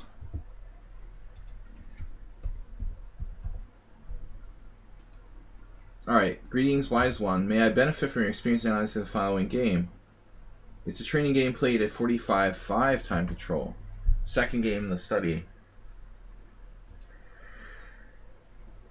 Someone else I was talking to, I'm going to start playing 45-minute games with, which is a really good time control. Plenty of time for thought there. 45.5 is pretty ideal. So this is Warnaki. Actually, we haven't seen Warnaki in a little while on the stream. I'm sad when people go missing. Second game. It looks like it was played last week. I swear I just thought I heard fireworks. That's weird. I'm having firework hallucinations. I have to keep the window open though. It's very warm. And we have terrible pandemic situation here in Hungary. Surprised we haven't heard more ambulances, which we normally hear anyway. Lockdown. getting more strict here. We already been on lockdown forever. I don't get it. There's like been a curfew for months and months, and it's still not getting better. So Princess Chess is white against Warnaki. It's e4, d6, d4. He included funny comments. No. Oh, wait. This is from. Oh, this is from Warnaki. No, this is Princess Chess. She. Yeah, she's a real she, I think. I know there's not enough women in the stream, but some of them are real. d4, knight f6, knight c3, g6, knight f3. You'd be a good Hungarian, Antonio. It's always like messing up the grammar with the genders. You don't have that problem in Spanish, though. g6, knight f3. Okay, yay! Facing proper Pierts, let's try traditional classical state developing. But should I switch to f4? Maybe in lieu of the fact that she couldn't be here, she included comments with questions. You play Chinese? That's funny, Sadamasa. Chinese. Dude, this was around long before there was any Chinese. I mean, not to diss the Chinese players, but I have a Pierce book in the bathroom from like a Russian author from the 70s. This variation, like, this has been known forever, man. You play bishop e2 and h4, h5. That's way older than anybody's been over 2300 in China. It definitely needs another name. I mean, it's got to be created by someone way before there was any like strong masters from China. This variation's been around forever. I saw Jababa playing it, but honestly, it's a really old idea. I mean, you can find games from the 60s in this line. See, this is the problem with I mean, I just like try to be true about, you know, giving credit where credit is due. Okay, g4, I don't know, that's something else. But typically it's h4, h5. I know you played that against me, I think. But bishop g7, you see h4 is the main line. This might be another idea. Coffee house. Knight f3. Yeah, I don't know. I mean, I don't think the classical promises anything for white. But you can play the 150 attack or whatever. Like bishop g7, bishop e3. And like queen e2, castle's queenside. I played the classical Pierce all my life. It's good for a draw. But anyway, at this level, it's fine. You know, you don't have to... Princess Chess doesn't have to, you know, play the highest level, sharpest theory to get an advantage. Below 2300 level. Anything should be good if it's correct. It is a little quiet for white. Castles. Okay, so she says bishop g5. Me, a move I'm always tempted to play and usually do. This is a weird line, actually. Bishop g5. Nefedov played something similar to that against me long ago. But I would think that black has c5 here.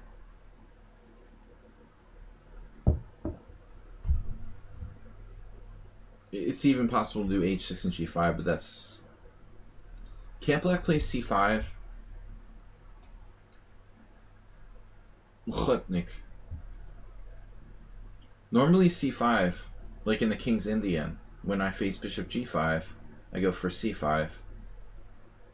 I don't see a problem here. Do we have a problem? You're gonna play king f1 or something? Bishop g5 is not an issue. A non-issue. Castle. Okay, c6. Yeah. Alright, so this is old school. Speaking of Shandor Farago, or Farago Shandor, I think that Shani played c6 against me. This is like really old school way of playing the black side of the classical Pierce.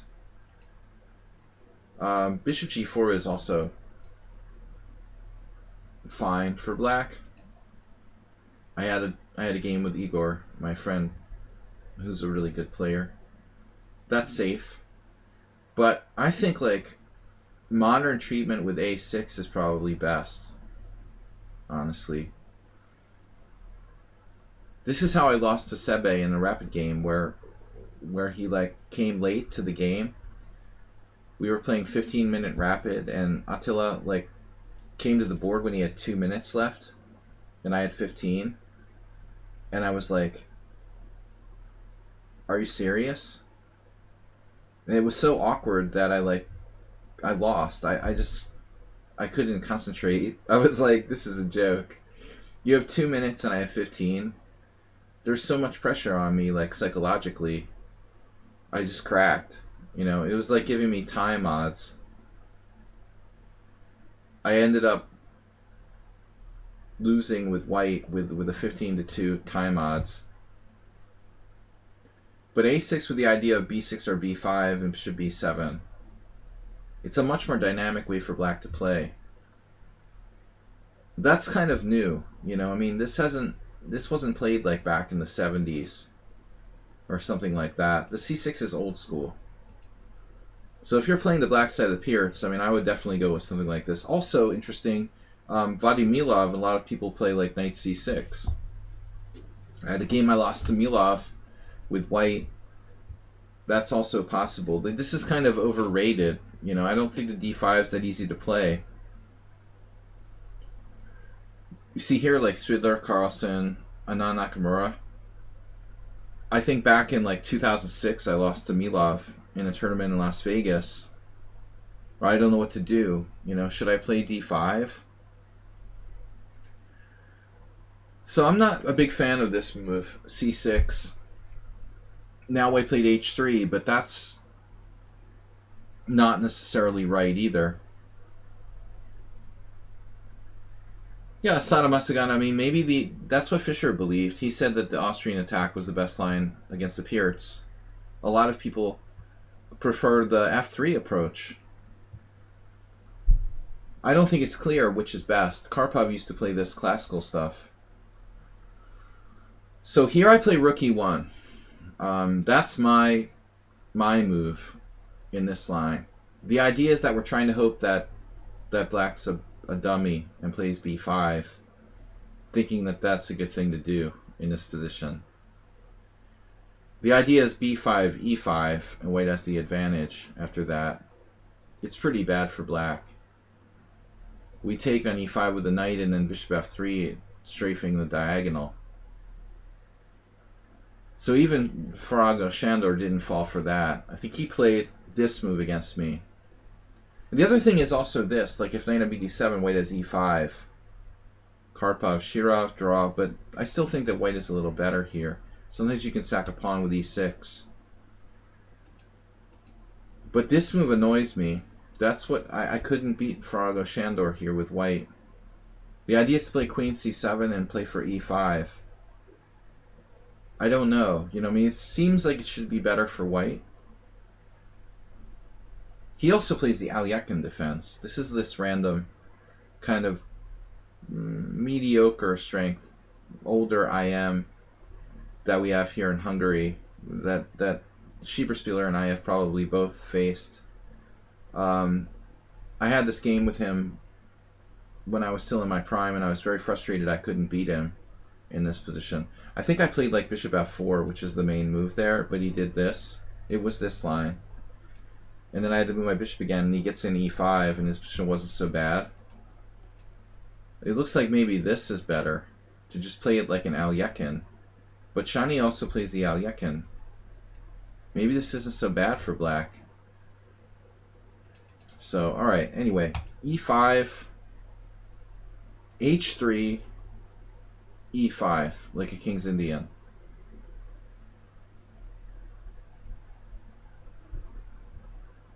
Can you do that?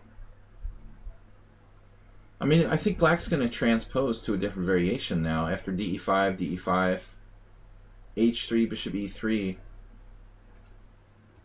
I don't think we can take this pawn without losing e4. Trading queens is probably okay.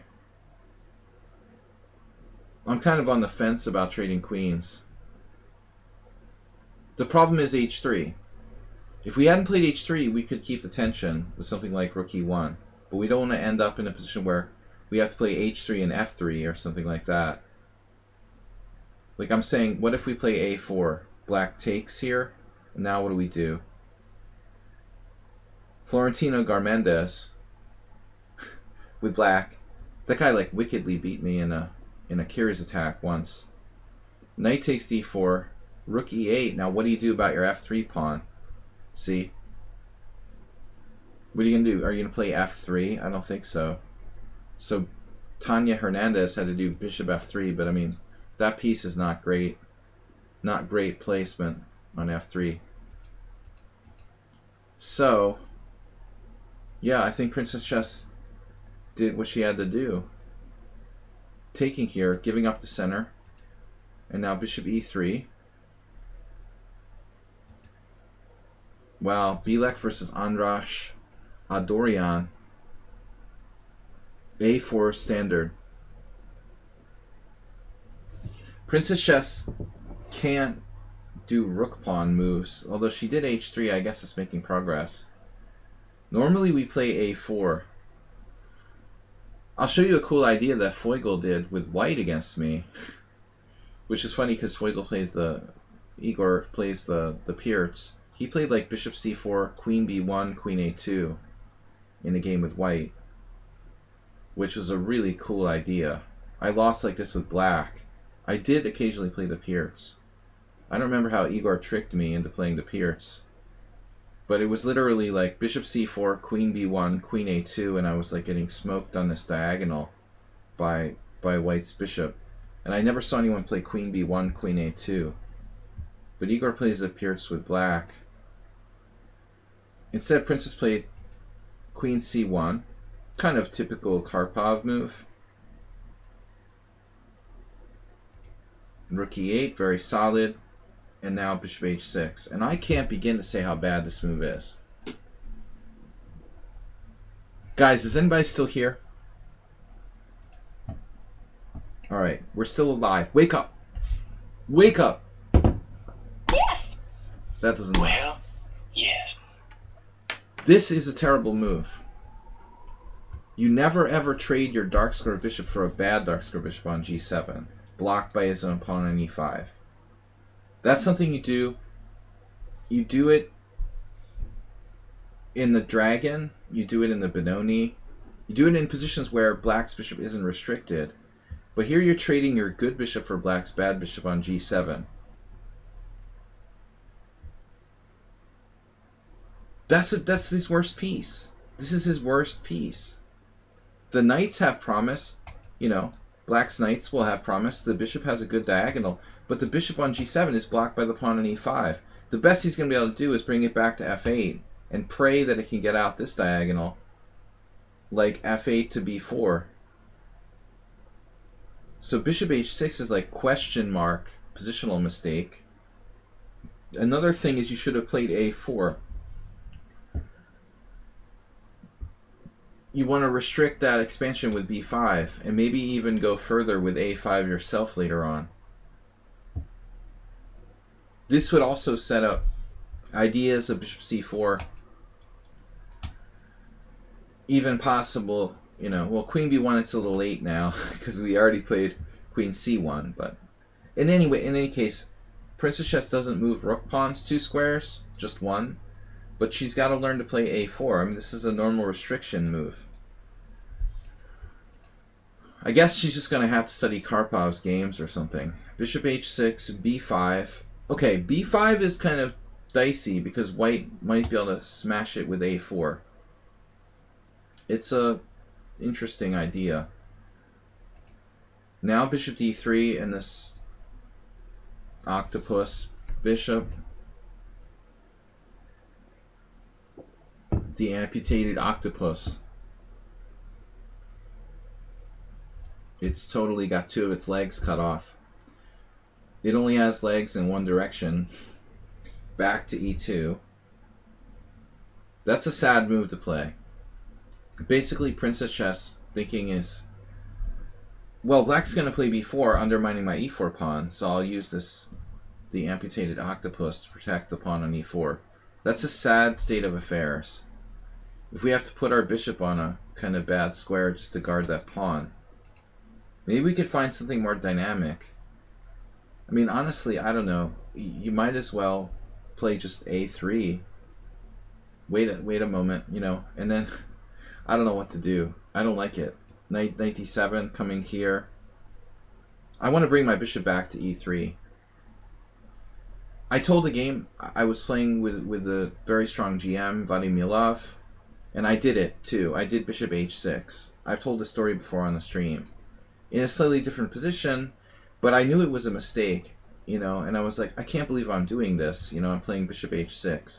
But I was like in time pressure, I didn't know what to do, and I knew while I was playing the move that it was wrong, but I did it anyway. Maybe we should bring it back, honestly, like admit we made a mistake here. Seriously. Why is bishop h6 a mistake in the Marazzi? Why is bishop h6 a mistake in the Marazzi? Black doesn't have, like, an attack in the Marazzi.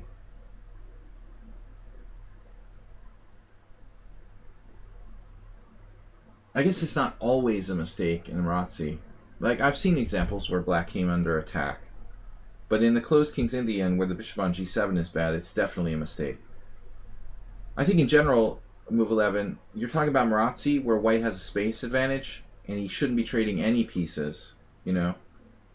And it is, like, yeah, what Schieberspieler is saying. In Marazzi, you have pawns on c4 and e4, and the dark square bishop is your good bishop. Generally speaking, you don't want to exchange it off. And I think in general, you have more space, you don't want to exchange any pieces off. But here, white's space advantage is kind of questionable. You know, does white really have a space advantage? That's not so much the argument, it's the bishop is his worst piece. So bishop d3, knight on bd7, knight e2. Okay, this is a normal maneuver. This is kind of turned into a Roy Lopez. Knight c5, our octopus is under threat. We're praying that black takes it, honestly. I mean, we're going to have a backward pawn, but things are going badly here. So knight g3, and he took it. You're like, yes! Yes! Thank you for taking, like, my crap bishop on d3. I still don't like white because of the backwardness here. But actually we have counterplay along the c file. I'm not sure, you know, I mind this exchange at all. Maybe our pawn will even undermine black setter by playing d4 at some point. We can play for counterplay. Rook d8, see? Gotta be careful. Now you exchange the dark square bishops. Can we not and say we did? I really want to, like, change my mind and come back here.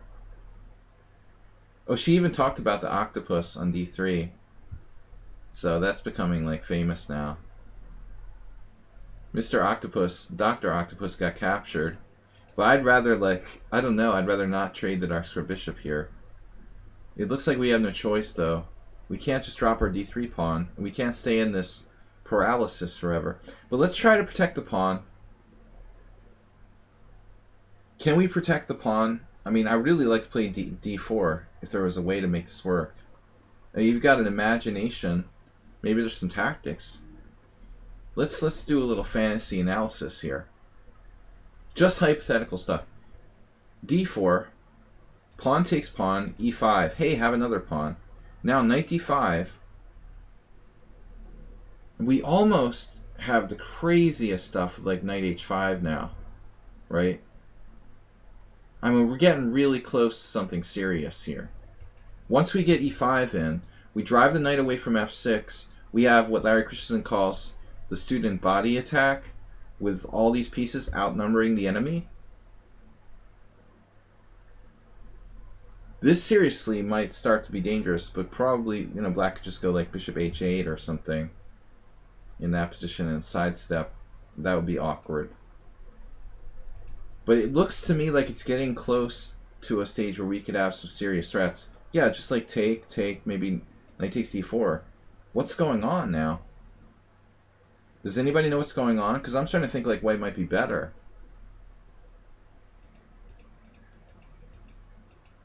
Let's check with the oracle. I mean, this is a bad move, right? Wait a minute. Maybe... I don't like his exchange for the knight on d3. For the bishop, for the octopus. But I mean, look at rook d8. He's taking, defense away from this. He's not developing any new pieces. Is this surprising if this is just really strong for white? Damn. Without the engine. This is a totally viable method of attack. Because I don't want to trade my bishop, and I don't want to get passive. d4 works. But the computer's going to refute my variation. Never defend if you can attack. ed4, bishop g7, king g7, e5. The computer is like subtleties with rook d1, but let's just look at this. Yeah, knight d5 is terrible for black. It's all coming apart. There's threats like this, queen g5. But see, that's where everything changes, right? Like when that strong point goes, hey, it's not the same situation anymore. Black's kingside is not that safe anymore. And the ghost bishop on c8, how do you feel about that, Schieberspieler? Does that look familiar? That bishop that doesn't do anything? It just looks good. It's like combing its hair there on c8, but this is an instructive mistake, man.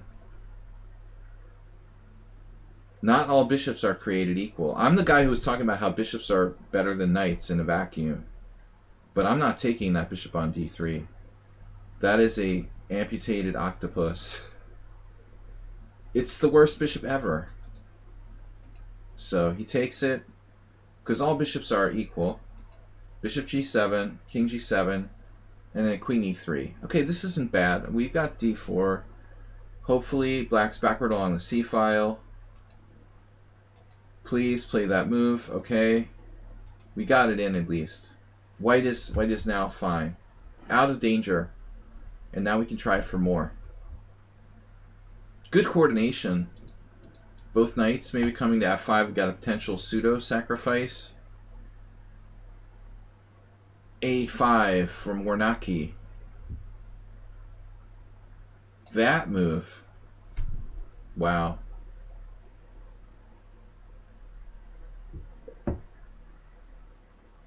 So you have knight f5 check. I mean, it depends on my time here, but you've got to look at this even. Knight f5 takes queen g5 check. Black's losing the piece back with king safety issues. Black would probably take this way, but for example, knight takes f5, pawn takes f5, queen g5 check. Is black really okay here? Because I'm not sure, Black kingside has some serious issues. Because that's a tough call. Like, should you take this pawn on b5? Or should you go over here with serious kingside threats? What's the oracle say? The oracle likes the pawn on b5. This is less clear. Bishop f5, knight f5, fancy chess. King h8, cold-blooded.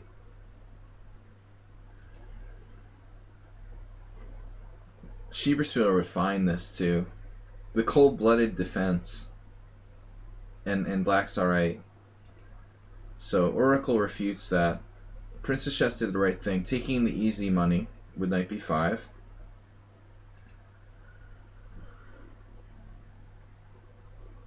I mean, it looked like the only chance for black would have been to pin the knight, right? Now he's just down a pawn for nothing. This is over. The ghost piece. This game was the battle of the bad bishops. Bad, worse, and non-existent. This bishop is just sort of a bishop in spirit only. He has good hair, but he just doesn't really do anything. Knight d7, b3, bishop e6. He's back. And then f4. And it's just good play. Princess Chess got out of the opening. She's good. f5. Big threats. Man, you've got e5, rook d1. This is overwhelming. That's good. The f6. Oof. This is totally oof now. Oh my god. Into the corner. No, he's running for it. I thought he was going to go in the corner. He's going to make a run for it.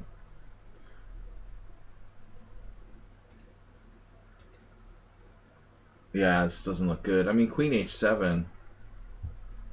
Queen h7 is a problem, though. Queen c5 check and back defense.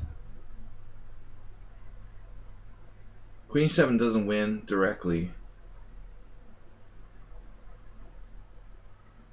But it's still probably good. Princess just decides to keep it closed and stop queen c5. Maybe a good move.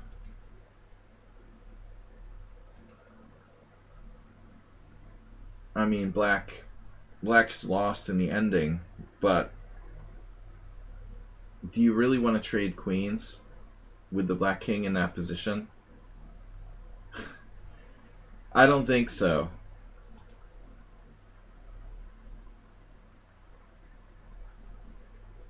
Yeah, I mean, for you, Schieberspieler, I don't think even you would trade queens here. Honestly, I don't think even you would trade queens. The attack is too strong for white.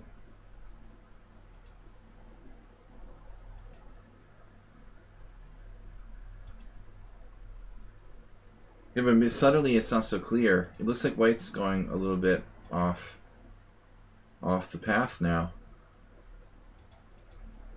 Grab the pawn on b4.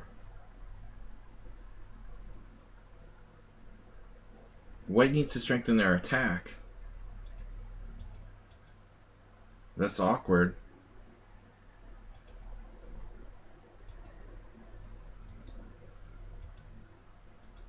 That's over. I mean, can black exchange queens ever? And try?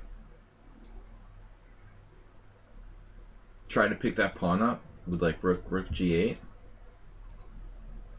Is this crazy?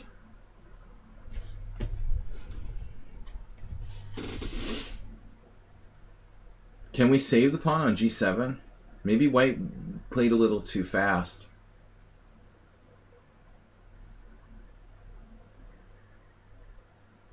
Yeah, this is exactly what I'm talking about. I didn't consider that after queen takes queen, king e7, he can stop the pawn.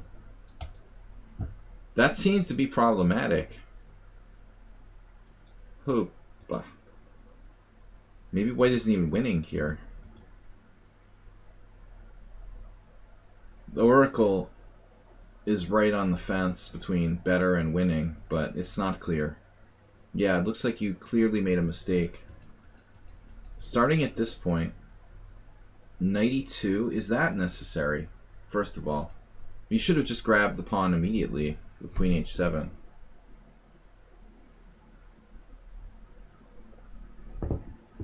You might as well just grab it immediately. I mean, you're threatening mate if black takes this knight on g3. And white's got to be winning in this position, one way or another. You're also, maybe knight d5 looks really nasty. If the e-file opens up, black's getting mated. White's got to be winning one way or another, but he wasted time. I mean, in the grand scheme of things, like probably, yeah, you had to do something. Knight e2, queen f8. I'd probably keep the queens on the board. Now he could have taken. Now it's too late, and it's over.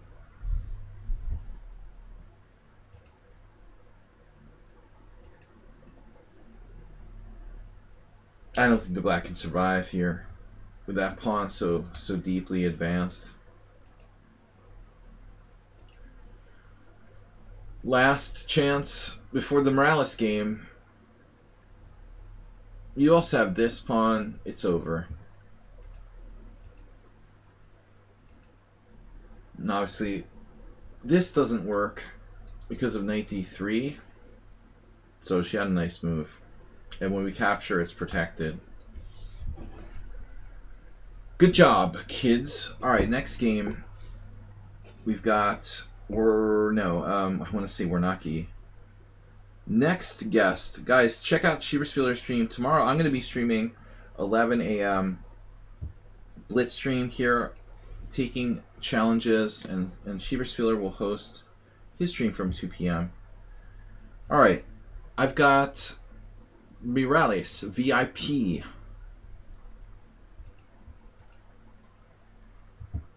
Thanks for clipping that. Morales is up. What? Oh, it's always A Morales. I always forget the A. I just never say A Morales. It's a short game, not to make me suffer.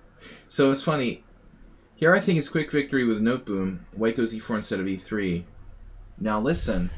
I used to play that, whatever it's called, that e4 gambit against the note boom.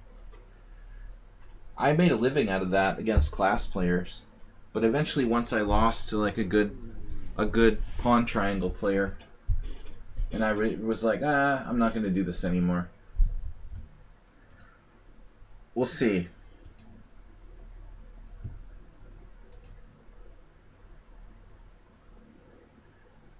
Okay, this is a bullet game. Long time control. Knight 3, d5, d4, c6, c4, e6. So, I used to play this all the time with white. I don't even know if it has a name. Knight c3, d takes c4, e4. I love playing this. Look here, it doesn't really have a lot of respect, you know. There's a random game by Luputian, Salem Salah in 2018. There's not a lot of theory. I mean, I literally have probably 3 or 4 or 5 games. I used to love to play this gambit. It's basically like similar to a Geller gambit. But I like to play this too. But at one point I realized this Beliavsky gambit like runs into bishop e7. That sort of sucks the life out of it. Once I had a game where my opponent Rick Bauer played like f6 and he just got slaughtered. It was horrible. This is just... That's crazy. There's a game Sakayev against Beliavsky. Maybe that's where he got the idea from. I mean, because Beliavsky is the one that's credited with this. No, bishop e7 is the move. I had a game my opponent just got wrecked after f6. But that weakens black structure across the board. But e4 is rare. So the normal note boom is like e3, b5, a4. How does it go? a5, no, bishop e4, bishop d2, a5, ab5. I remember I lost to Alexander Robinovich. Bishop takes c3, bishop takes c3, c takes b, b3, bb7 defending the rook, and then so this is main line. B, c4, b4, bishop e2. That's a very complicated variation. Guy who was a really strong player from New England, who died this year, Dave Grigo. Man, Grigo used to know a lot of theory. Grigo was excellent in these positions. I think Grigo used to play it for black. He probably played it for both sides. But this is very, very complex. You can't ask for more imbalance in the pawn structure. Mega imbalanced. Interesting line. I remember there was a guy, Levon Altunian, from LA. He's an IM. I don't know if he even still plays chess. He used to play the Noteboom. But you don't run into a lot of players who played the Noteboom. I literally only faced it from 3 or 4 players. But anyway, the last time I played this... Oh, your opponent actually played A4. Okay. I used to play E4. The last time I played it against IM Alexander Kalkstein, and I lost against him and I gave it up. I was so depressed after that. He just like kept the pawn and beat me, and I was like, oh, okay, I quit. I'm not going to play this anymore. You see, like, the first game is some correspondence game. But A4 is different. A4 is a normal move. Now black plays bishop E4. And, you know, you're supposed to play, obviously, E3. I never tried to do this, though. I never tried to play E4 after playing A4. So that's interesting. It could transpose to games that I had previously. Interesting, a Kobion.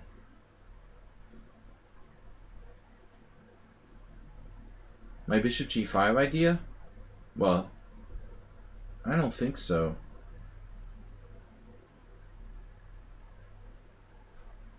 You think? To come out here? That's interesting. I never imagined this kind of thing would be good, but now that there's no bishop e7, it kind of makes sense, right? That's his best defense. Yeah, maybe you're onto something. This loses a tempo, so obviously. I assumed there would be something for black here. Queen b6 looks like a normal semi-Slav. Yeah, probably queen b6 would be best try. This is also possible. But it looks like there's games. Luputian. That's interesting. Okay. Maybe bishop g5 worth trying. So your opponent instead play AB. I don't see how that really benefits white necessarily. I mean, the problem is, like, this bishop now will come to b7 and be able to directly influence the center. You know, you think, like, okay, I'm taking toward the center, that helps, that's the way you should always capture toward the center. But ultimately, the main thing is that this bishop will have an open diagonal.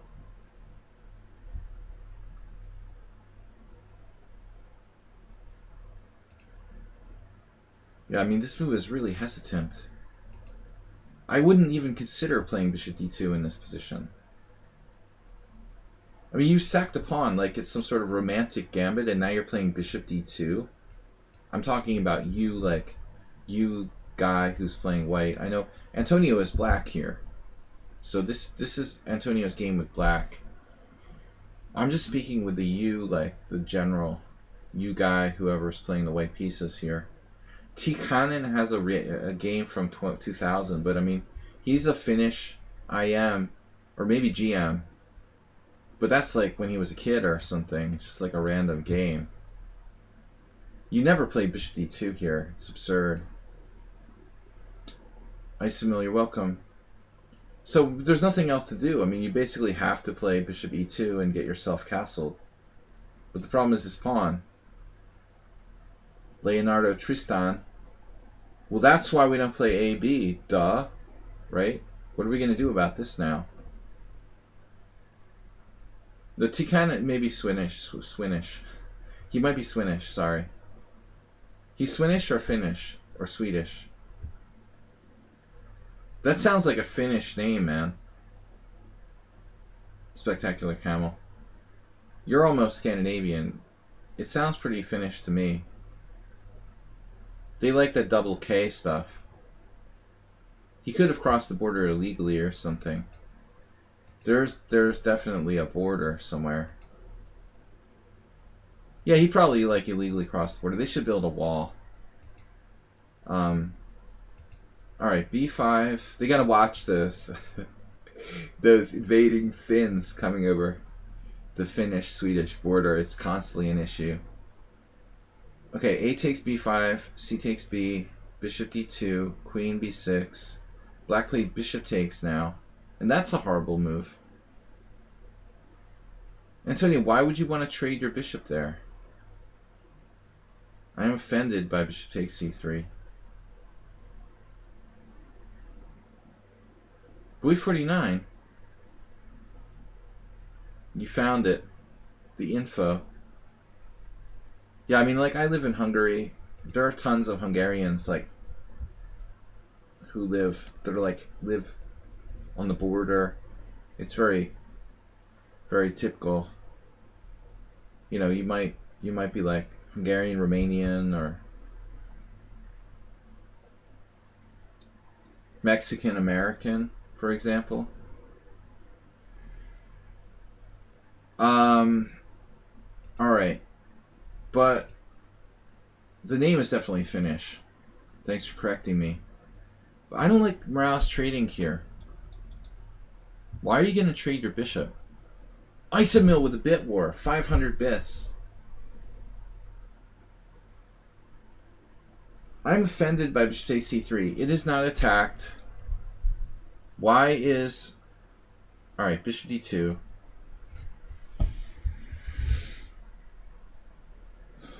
I mean, technically white is starting knight b5 here.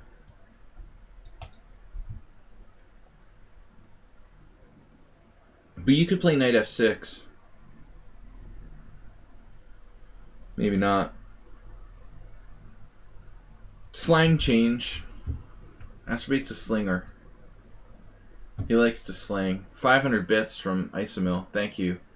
So we've got to look at bishop e7. We've got to look at a6. Probably not. We've got to look at knight f6. But basically, Morales, I don't want to give up my Nimzo bishop there. I know it's not the Nimzo, but I want to do that unless I have to. You don't want to do that unless you have to. Tikkanen's opponent, some random Swedish guy, played queen b6.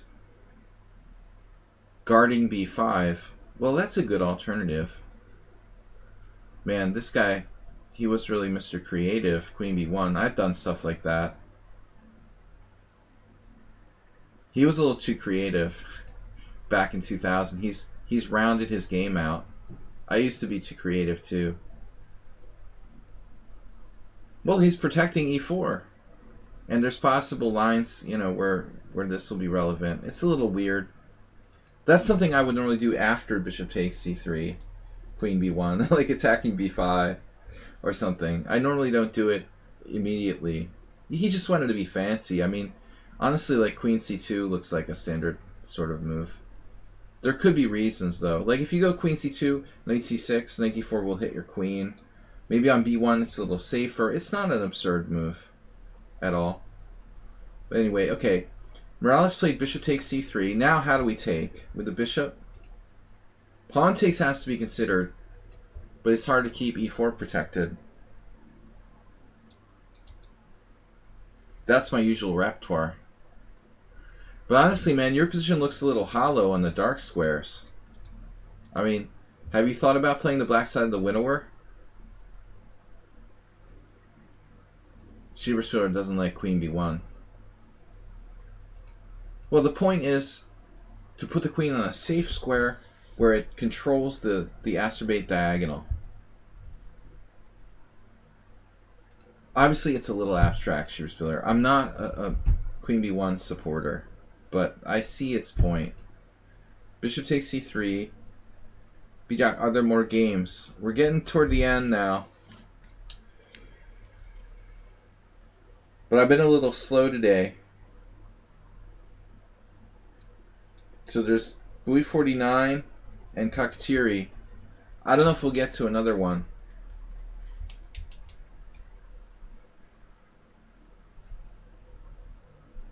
I'll put you on the list, but I don't guarantee. But Bijak would definitely be the last person. Anyways, alright, the empty dark squares.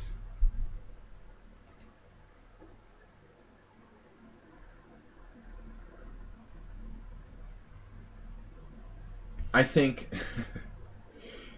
Morales knows the idea here. So this is an actual transposition. Wow, that's nuts. Morales, you transposed.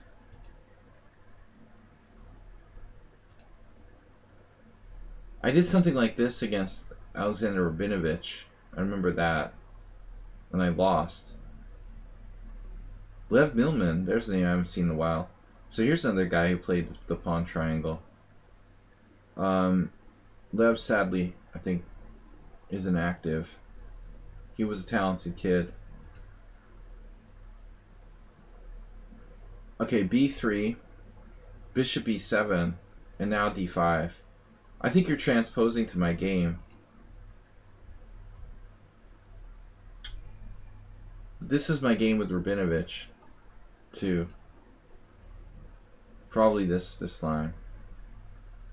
Maybe. I don't remember.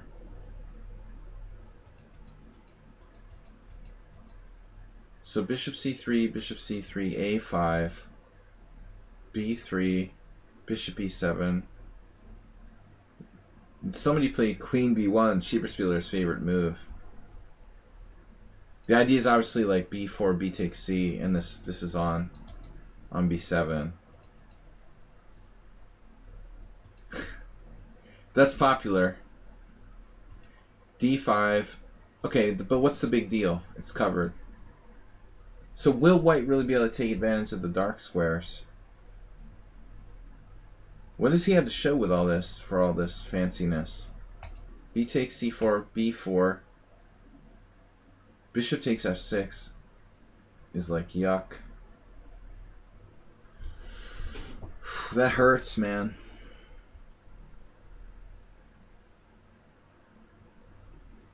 I seriously don't want to play bishop takes f6. I love my bishop.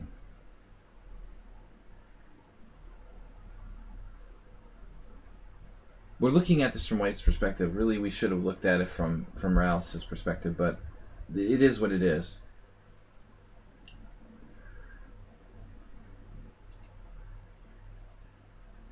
Wow. Theoretical novelty.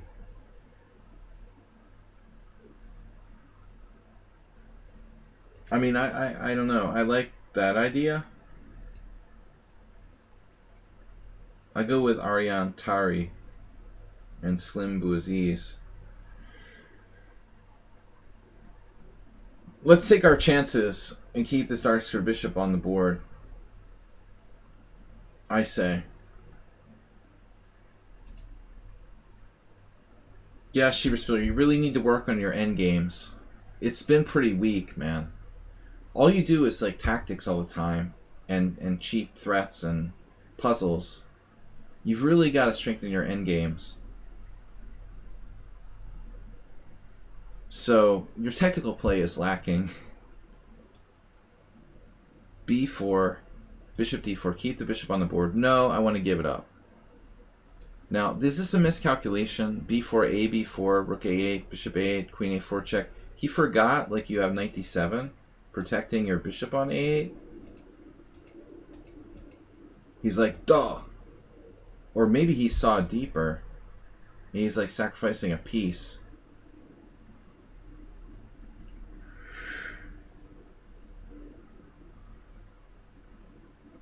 There is a slight problem, right? We've sacrificed a piece and we have no pieces developed.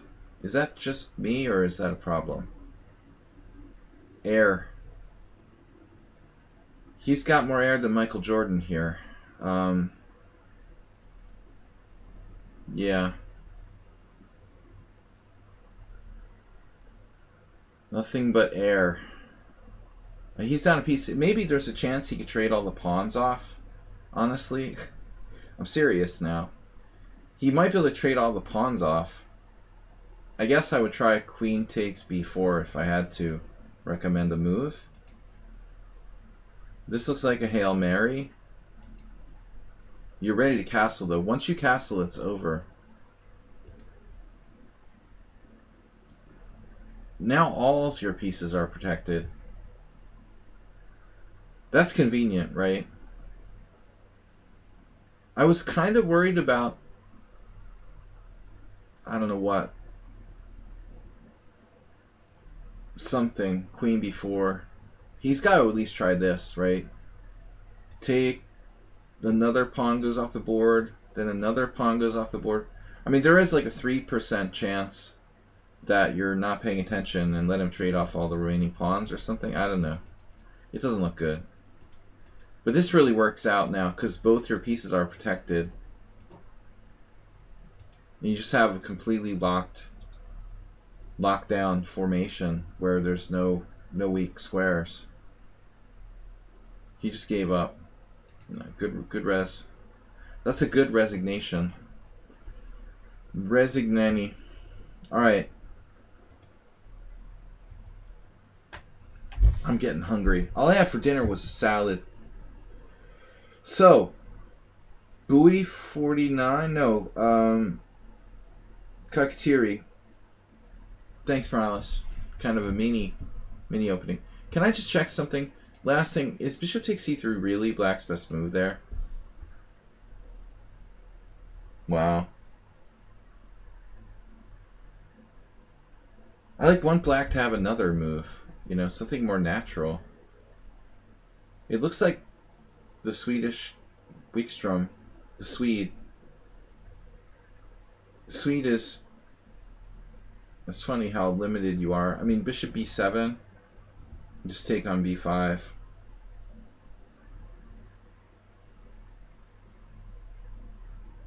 This pawn is going to fall. a6 doesn't help because your rook's unprotected. He can still take on b5. So the only other move would be something stupid like bishop d7. Did you see that queen b1 was one of the moves suggested by the engine? Alright. Interesting. So Kakatiri. It always sounds like Russian when I say Kakatiri. Kakatiri, are you Russian? Hi, could I submit this game for analysis? Thank you. Chatiri. Kogdilo. Chilovik.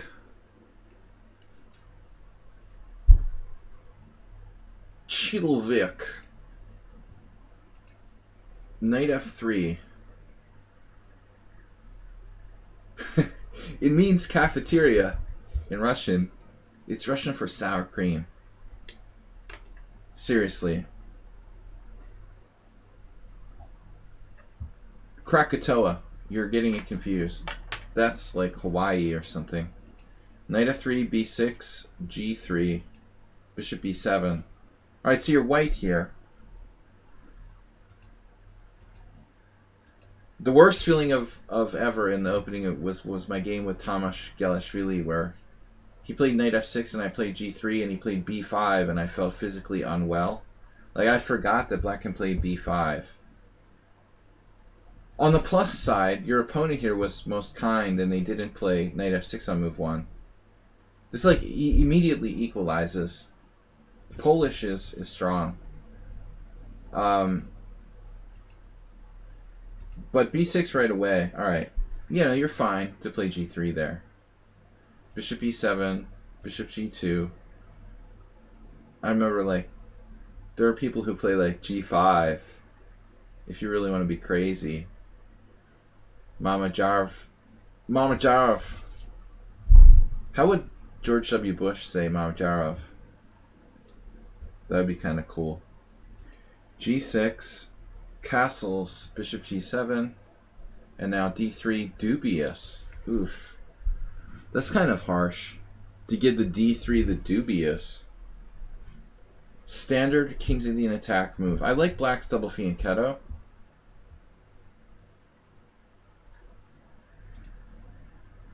Sorry you didn't get a bit battle going, Astrobate. Yeah, whatever. The double fianchetto is always good. d3. I mean, you can play what you want here. The best move is probably d4. You can play c4. You can play something experimental like knight c3. You'd be really weird and play maybe rook e1 or something. But this is okay. I mean, what's the worst thing that black can do to you, honestly? Transpose to a decent, like, English or something with c5. So he played e6. Okay, now we understand the opponent is trying to play the hippo. I didn't know what was going on. Now I understand. Wow, Bowie just donated 500 bits. I haven't been checking. That's weird. Why is it not showing up on my feed?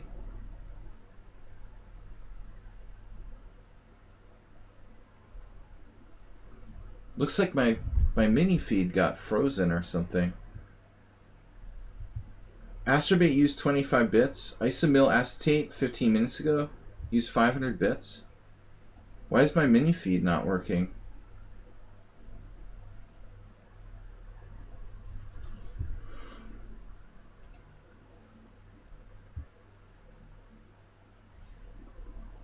You dropped 500 before.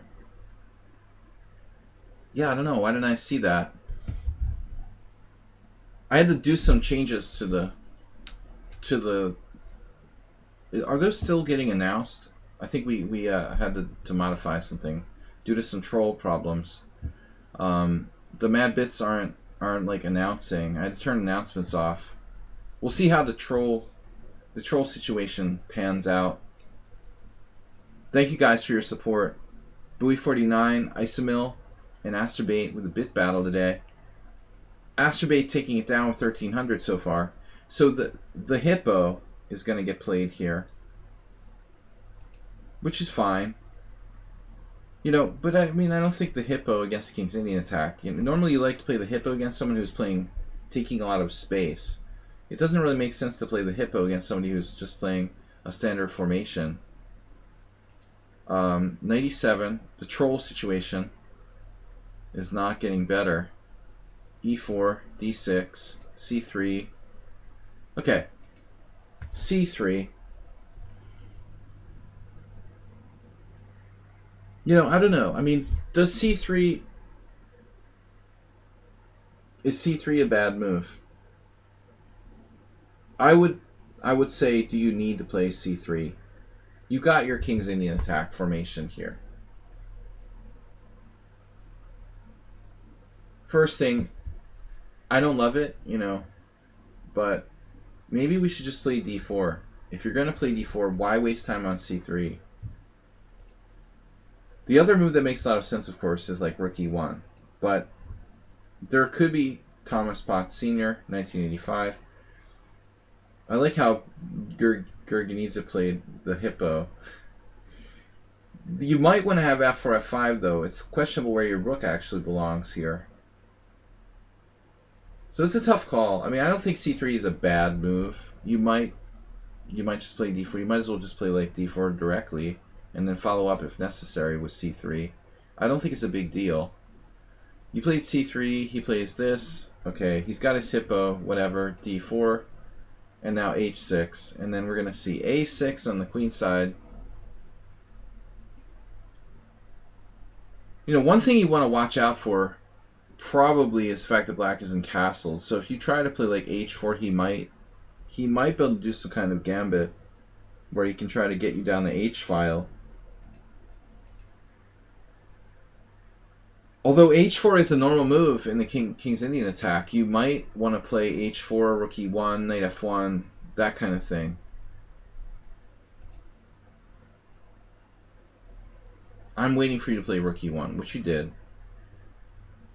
If I were black now, you know, he's got to think about whether or not to play G5. This might be a good moment to try it.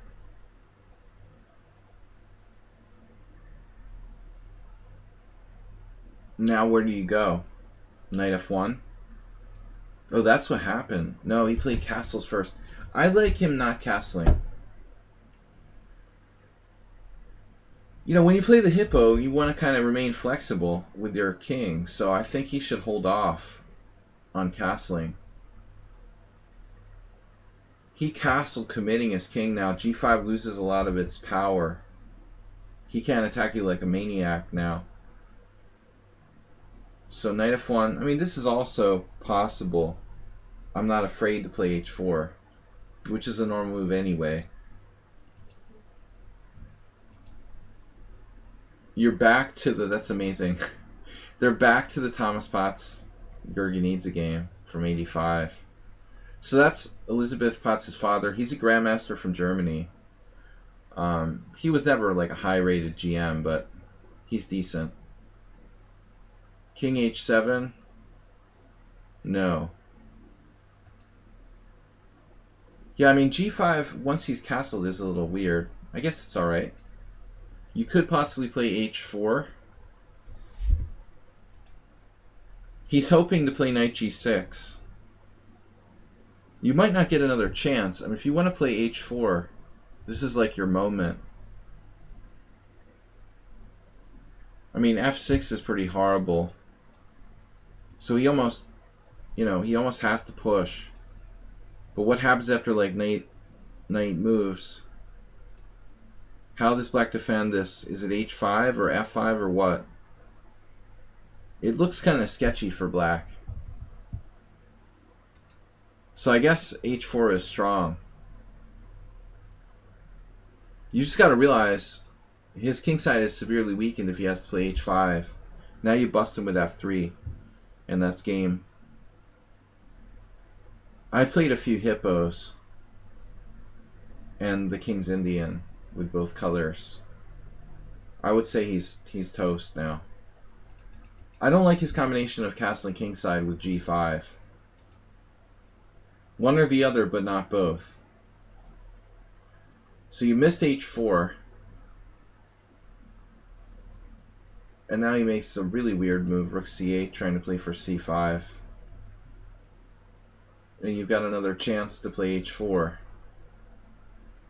I would assume. It's not quite as good now, though. You've taken your queen off this diagonal, where you were really good against h5.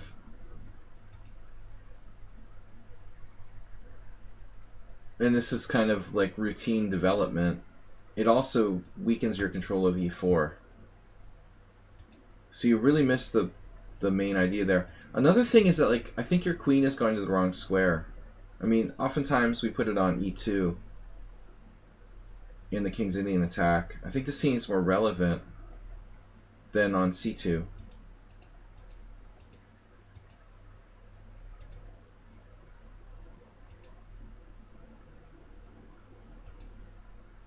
Yeah, he's maybe acted a little quick here. Maybe he has to play queen c7. There's a problem with the backward pawn. Rook d1's a good move. And now he just has this issue with the soft pawn on d6. Soft pawn. You guys ever check out any soft pawn? That was a chess humor book. I think I have it somewhere. Actually, I haven't seen it in a long time.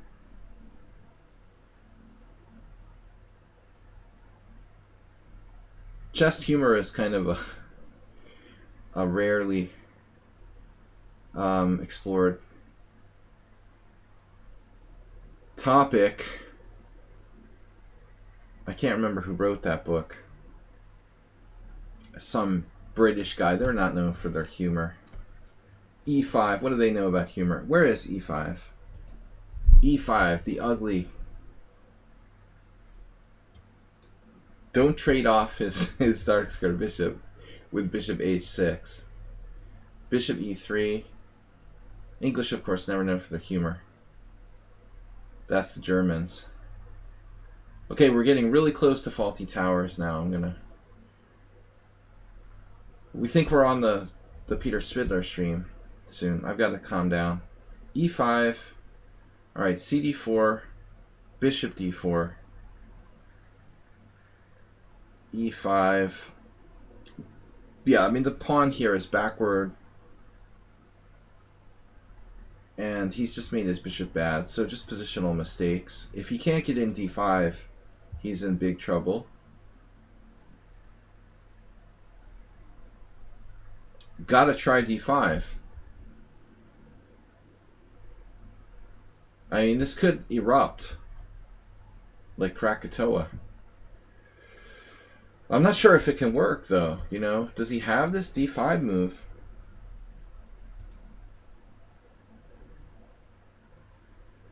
complicated, right? Anyway, I think he should have given it a go. Did it again. Sorry.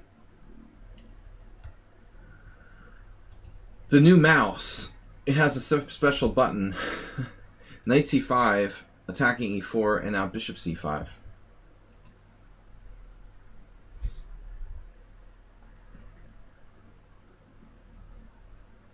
Suddenly the white squares. It's a surprising exchange, but look at that knight if he can get to e3.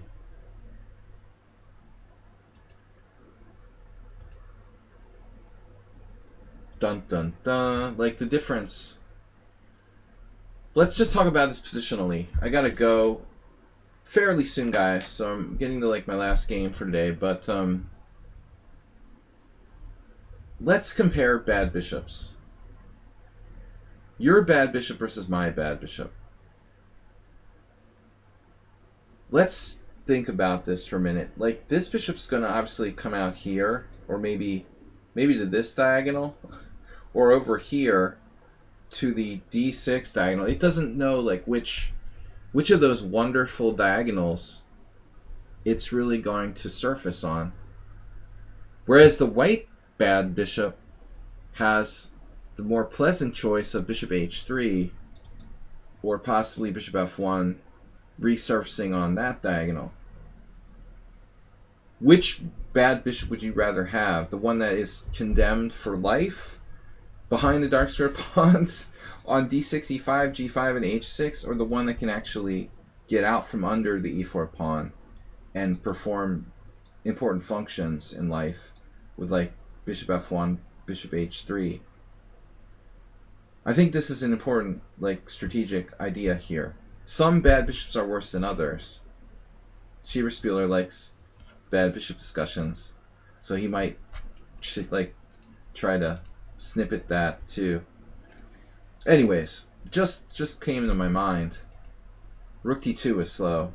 This is a crushing move too. f5, d5, bishop coming out to life. The secret is the bad bishop on g7. Once your bishop comes to life in the King's Indian, it's resurfacing. You're not going to have any bad pieces anymore. And guess who's going to have a bad piece? There is h4 as well. So you played the waiting move, and then black plays d5. Well, I thought he should have gone for this. I guess it doesn't work tactically. Take rook d5. Okay. There is a slight problem.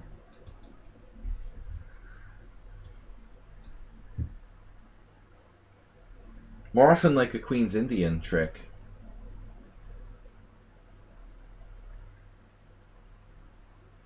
I wonder if that works. Can you do it right away? Knight g5, hg5, bishop d5. Black recaptures, and then something like c4.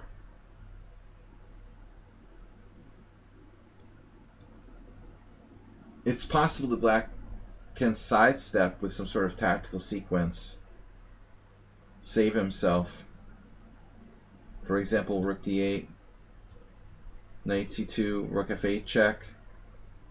The bishop of greatness. Black suddenly has two pieces for a rook, so that's not clear. You're real close to tactics here, Kakatiri, though. I mean, you've got the h7 acerbate mate, you've got the diagonal.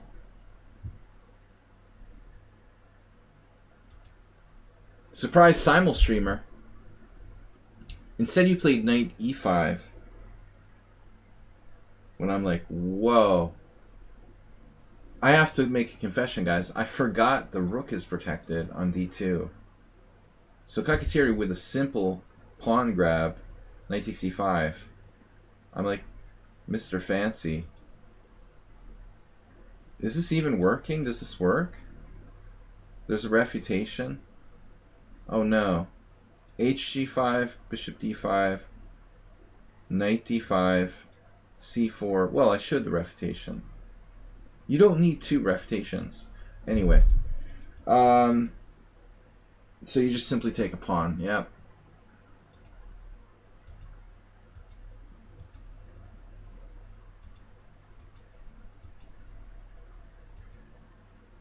That's awkward. I don't know. You know, I'd be tempted to take the knight on e5 here. My bishop is the best it's been all game. That's awkward. I mean, this, you could do worse than bishop takes e5. It's kind of questionable. But I guess he has a better move somewhere. Maybe knight f5. Anything's better than this. Really weird move.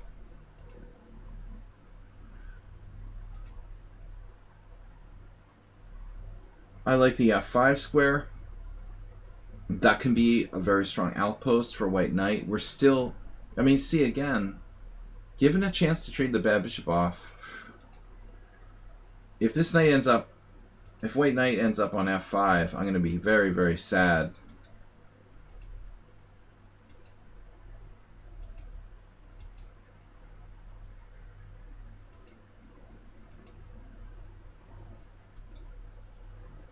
He just dropped the exchange, and it's over.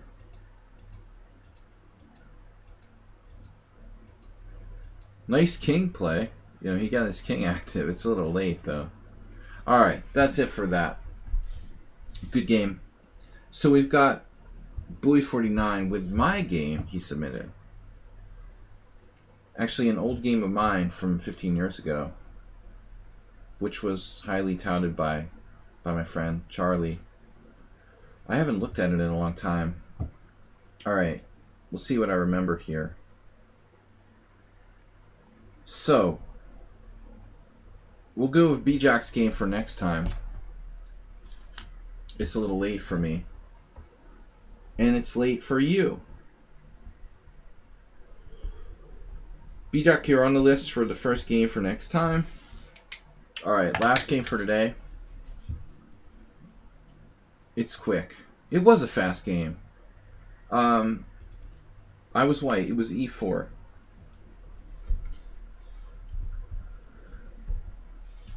I think this was the second round of some open tournament. But somehow I came up with a new idea. It was a moment of creativity. So I'm playing white here against a player from Norway named Håkon Strand. e4, e5, knight f3, knight c6, bishop e5, a6. He plays knight f6, castles, and it's an open Roy Lopez, which is not very popular. I think for like absolute beginners, it's maybe not recommended because you risk like your king exposure on the E line. It's an aggressive way to play, where black is maybe simplifying the game more. Korchnoi, I used to play this for black. In late years, it's not played. I never see it. You know, I just rarely see it at the top level. There's nothing that wrong with it, though. There are some games here, all draws. But something interesting happened. Okay, I played d4, and he played e takes d4. So now, going back to it, I really remember one thing. I had a friend that used to play, a roommate that used to play the, what's it called? He used to play this, b5, bishop b3, with like bishop b7. How did we have these games? Bishop b7.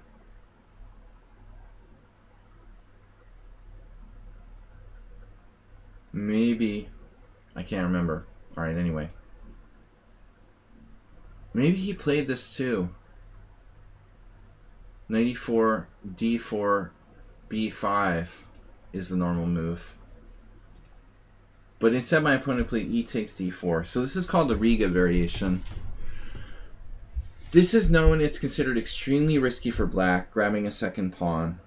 and I didn't know the theory that well. Again, I think I've had it in blitz games, but never an over-the-board game.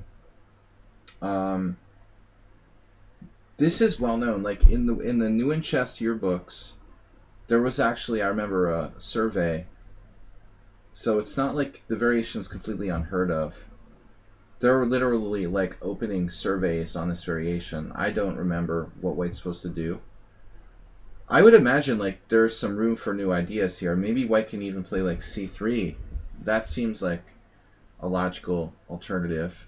Trying to open the game even more, bring the bishop back to c2.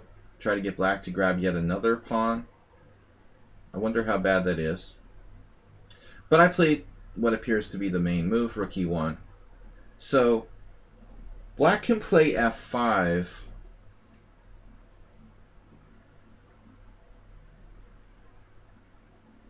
I mean,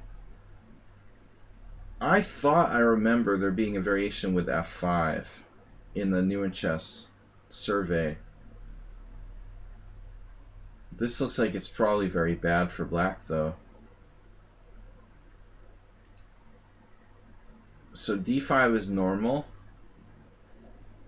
And now I played a new move, c4. And it wasn't new, though. Alright. Interesting. Well, I don't know when this was first played. Zhitkov Falbisevich back in 1976. Our own Mircea Parligras, who streams here, and we play against our team on Sundays, plays a game. He played a game in 2005. That's impressive. He was 2571 back in 2005. Wow. That's unbelievable. He's younger than me. That is impressive. But, alright, rook e1, d5, knight takes d4 is a normal move here. Yeah, this was just over-the-board inspiration. I didn't have anything memorized. But the longer I sat there, the more I liked this move.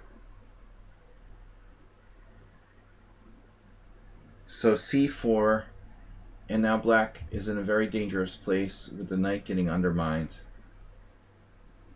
So he played not d takes c3 because of knight takes c3. That's probably the best try. There's also bishop b4. I don't remember now. I mean, it's not fresh in my mind what I intended. I assume it would have been c takes d5.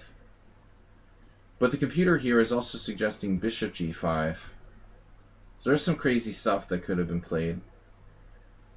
I played c4, he played bishop e6, and now cd5, queen d5, bishop e3, queen f5, and then bishop c2.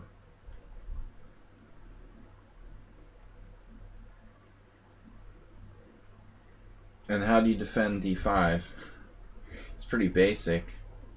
Where do you want him to go? After bishop e6, cd5, queen d5, bishop e3. The computer wants to sacrifice this knight on f2. But black doesn't have enough compensation. He has, what, 3 pawns for a piece, but no coordination, no development. So instead, queen f5, bishop c2, d3, queen d3, bishop d5, and now knight c3, winning a piece. This is funny though, knight b4, knight e4, and then there's a surprising trick, knight d3, knight d6, double check. So this looks like it was wrong, actually.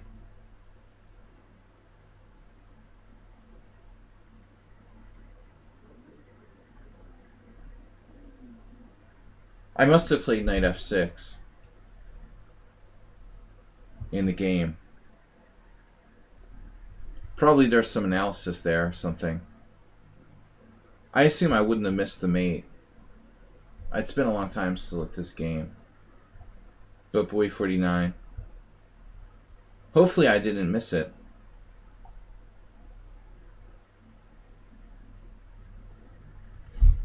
I don't think I would have missed the mate here. No, I think I must have seen it. But Charlie might have done some analysis. Like knight here is not so clear after king d7. I don't think my opponent would have resigned if that was the end of the game. So it's been a while, but I'm pretty sure that I'm pretty sure I would have found it. Knight f6. And after king d8, it's rook e8. But there's analysis about this position in the book. Charles Sertan's good book. It's called Forcing Moves, and he's done like 3 or 4 editions. This is a great mate, though. Appreciate you sharing that. I haven't looked at it, since I played the game, except for the fact that I knew that Charlie had mentioned it in the book. Yeah, that's the game. I think he probably resigned on knight f6 check in an actual game. But it's fun to see that's out there. Anyway, guys, thanks for watching. Are there any good King's Indian books? Lots out there, Kaktiri. If you find any recommendations, I don't know about the latest ones. I mean, openings like that are popular, for example, the King's Indian, not that popular at the moment, but they're still followers. It's always been a popular opening because of Kasparov and Fischer. If you have a couple examples, I would be happy to give you advice about choosing one. Alright, but I don't know, like I'm not up to date. I'd have to take a look and see. I could help you maybe pick one out. Alright guys, it is late. I've got to go. Thanks, Bui, for reminding me of this fun game from a long time ago. But I definitely played the mate. I wouldn't miss that for the world. I will see you guys later. Thanks everybody for your support from Asterbait, Bui49, Isomil, and of course Fortuna Chess for donating 10 gift subs to the stream. I'm going to be back Friday morning with Blitz Challenge here on the stream. Schieberspieler is also going to stream after me, so it's like a long, ongoing Friday chess party. I'll see everybody. Thanks everybody for support again. We will want to thank Mr. Coffee also for resubscribing and for being our mod here on the stream. Don't forget to check out Schieberspieler's team and my team, Pawn and Horses Club. We've got Sunday streams as well with the team battle and my simul on Sunday. But we'll see you guys tomorrow morning. Thanks everybody. Thanks Move11. Bye bye guys.